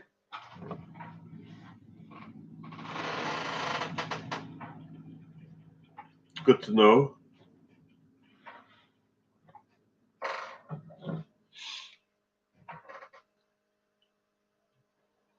Hast du ach in Kanal? In den Kanal. Hast du ach in Kanal? Nein.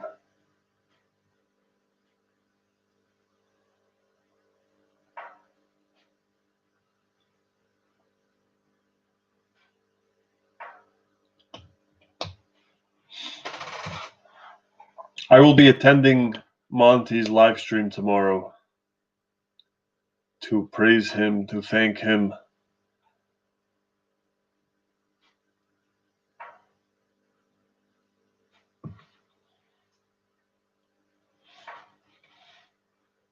No BS. I got that. That was Hast du auch in Kanal's channel. Du probably means you. Hast means have.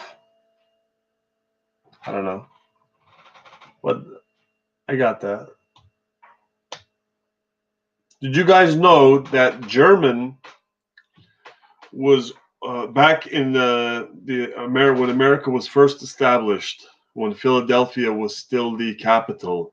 They had a vote, okay, and I don't remember who voted. I think it was like the whatever group of people governing our nation at the time, our new nation. It was so however many people they voted. They said okay, because the majority of the people that lived here were German speaking and English speaking. So most of them spoke both languages, and they voted. English won by one vote. So the national language of America, which is English now, won by one vote. So if it went the other way, German would have been our national language. It was the second most popular language.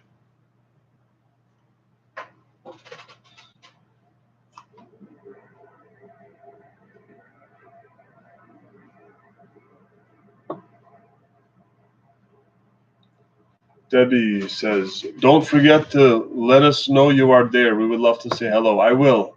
I will.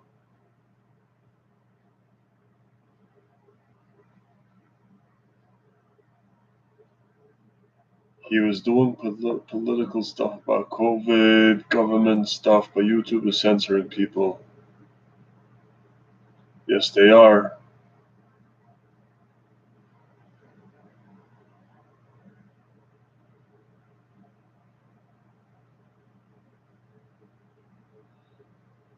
Take America back. I feel like I've always been a prepper. I've always had a little extra. Uh, my pantries were always stocked. For at least, I always kept a few weeks worth of food, maybe a month's worth of food in my pantries. You can say when COVID began, it was when all this stuff, when I started building that up.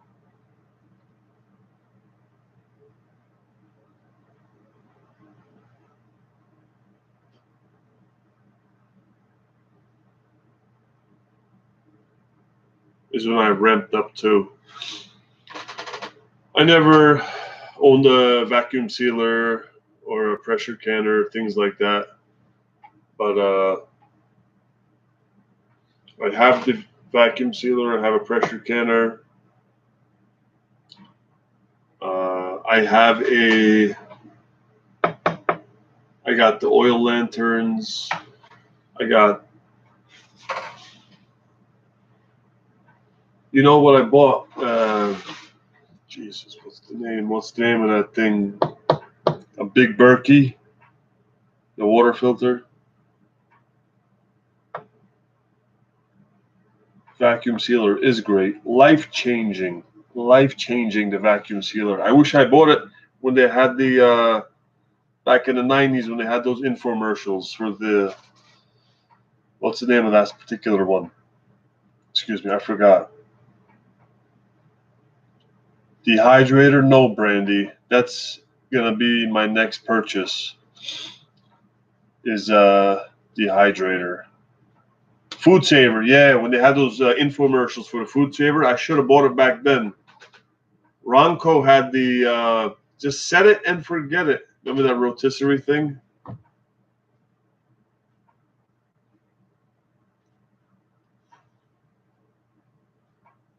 But the dehydrator, I asked around a few people on some live chats and some which one they recommend. What do you think is the best one? Because some of them suck, some of them aren't efficient, some of them are, I don't know, from what I've heard. And I am willing to spend a couple extra dollars to buy it because I want to buy it once. I want to buy a good one, a quality one that's going to do the job, and I want to buy it once. So I've been asking around, and I've been checking myself on Google. I went on webstaurantstore.com, webstaurantstore.com, and they have a good night, no BS. Thank you again. Bless you. Merry Christmas. They have a Waring commercial grade dehydrator. Before I lose this, Courtney, what kind of dehydrator do you have?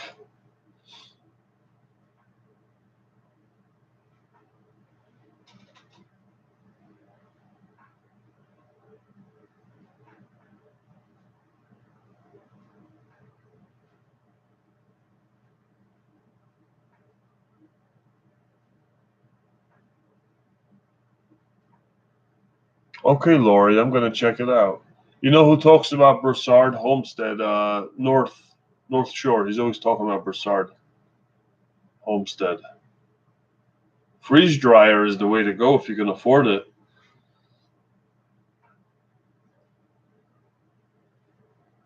The best dehydrators have the fan in the back versus the stackable ones dries more evenly. So the box one you're talking about.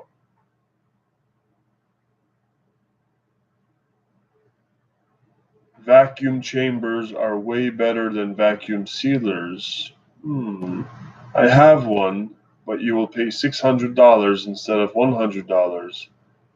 But what a difference. No comparison. Marcia, I've never even heard of vacuum chambers. What? Lori, you knew about this and you didn't tell me? Vacuum chambers. The brand is called Heidi, but I don't think they have that brand in the US. My vacuum sealer is called Mueller. It's Austrian. So try me. Maybe I can find it.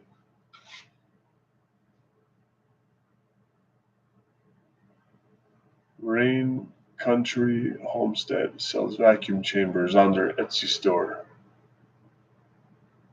You guys, you are so chock full of information.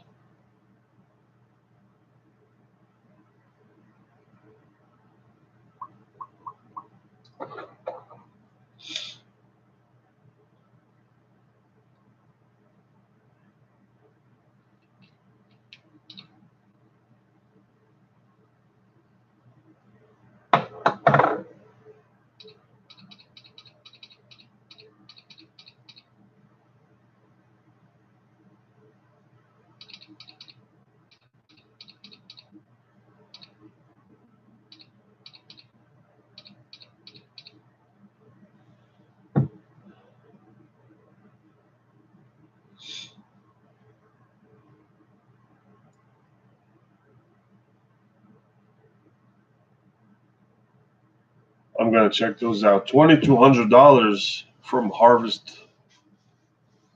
For what? Freeze dryer.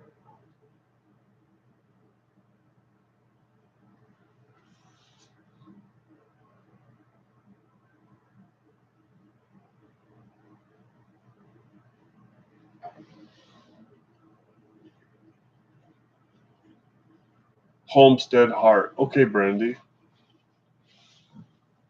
I'm making a list here. Homestead Heart.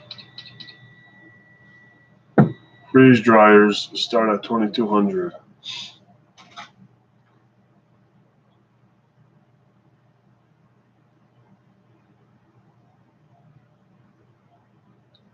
You got to be a serious prepper to buy a freeze dryer.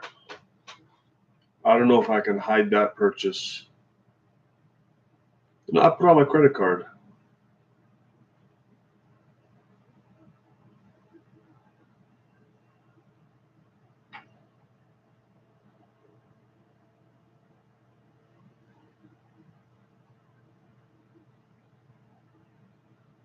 Oh yeah, they're out here. Chocolate and donuts. Michelle, you did. We got some from Costco. We got a box of chocolates. Godiva chocolates, the little individually wrapped. It's like a big box with individually wrapped Godiva chocolates. There's ones. They're chocolate squares with caramel inside. And there's ones chocolate squares with some sort of chocolate inside, like a liquid chocolate. Oh my god, insane, insane.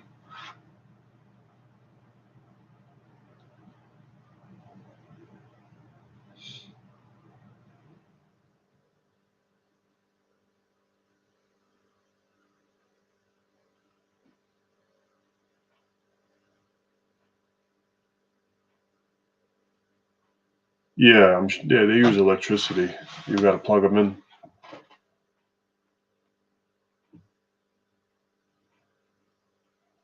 Would be neat to rent your freeze dryer. Stays in your house, maybe, but FDA or somebody might come after you. Don't know. Hmm. Yeah, Michelle, they're seriously good.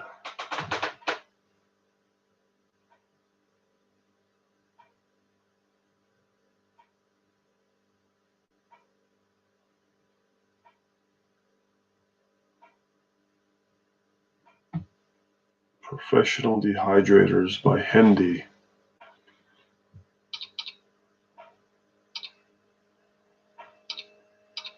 Hendy.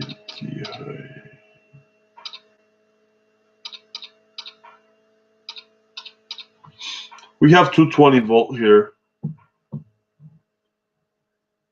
Just the outlet itself, the prongs are different, but they have adapters. My brother's an electrician.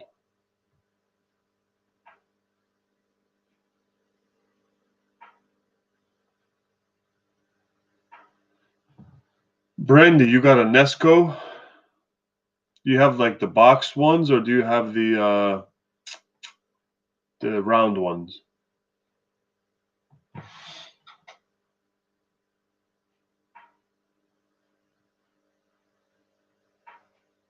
Cashew, yes, and it's an amazing price. Can't be beat. I mean, it's a big thing. I think like this tall. You guys can pretty tall, and it's full of individually wrapped chocolates. And I think it was $10 or $12 for Godiva.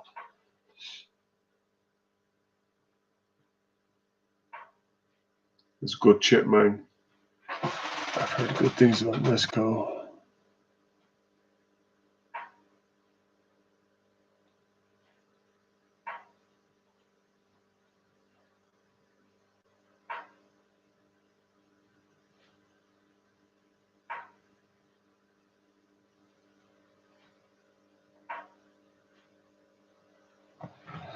Yeah, it's good to have two. It's better to have two okay ones than one good one.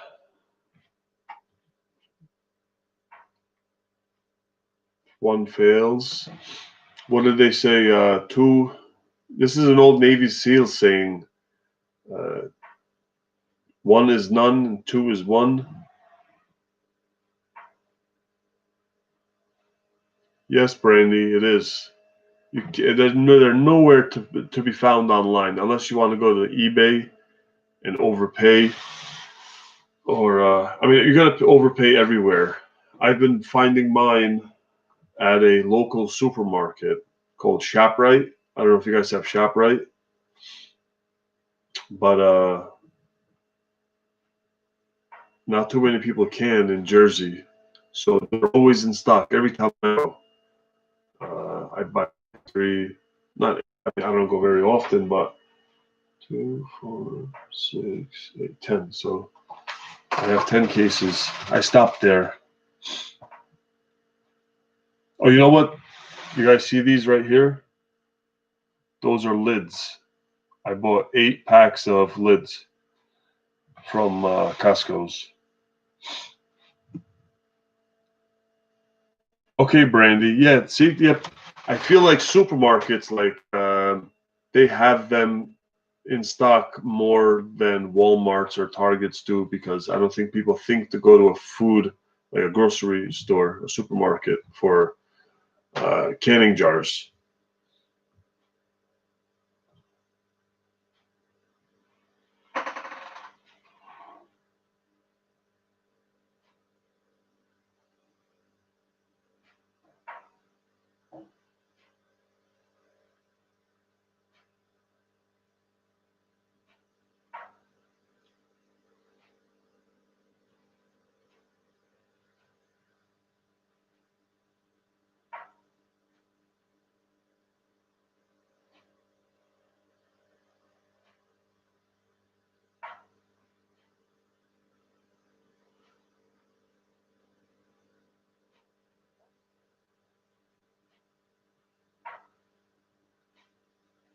Yeah, I have wide mouth jars.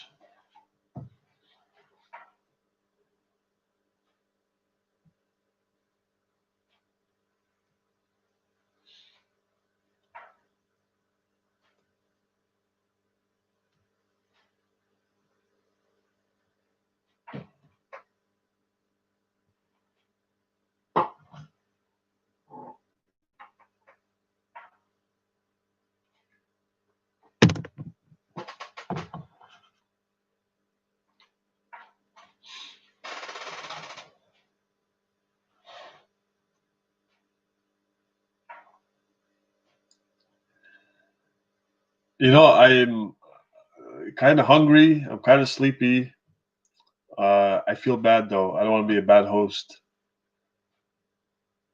Cashew. Yeah, 221. How'd you know that?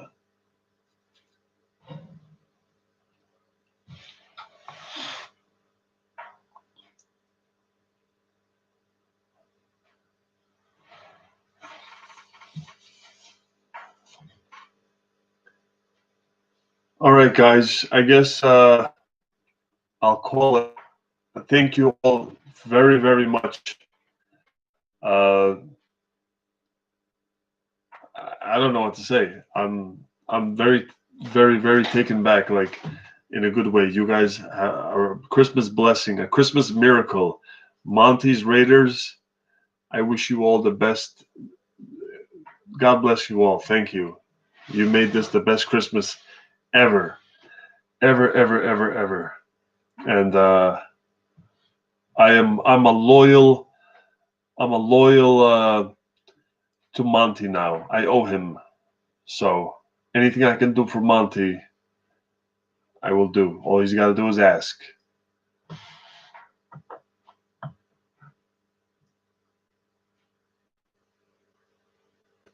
Thank you, guys. Thank you. I'm gonna make it, Marcia.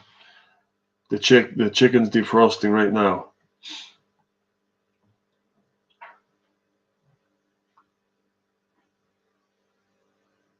It's like in The Godfather, Godfather 1.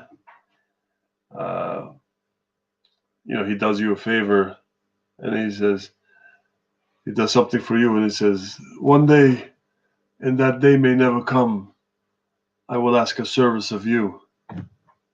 It's kind of like that. So anything I can do for Monty, I will do. See you guys tomorrow. Good night. Merry Christmas. Happy New Year to you all. God bless you all. Good night.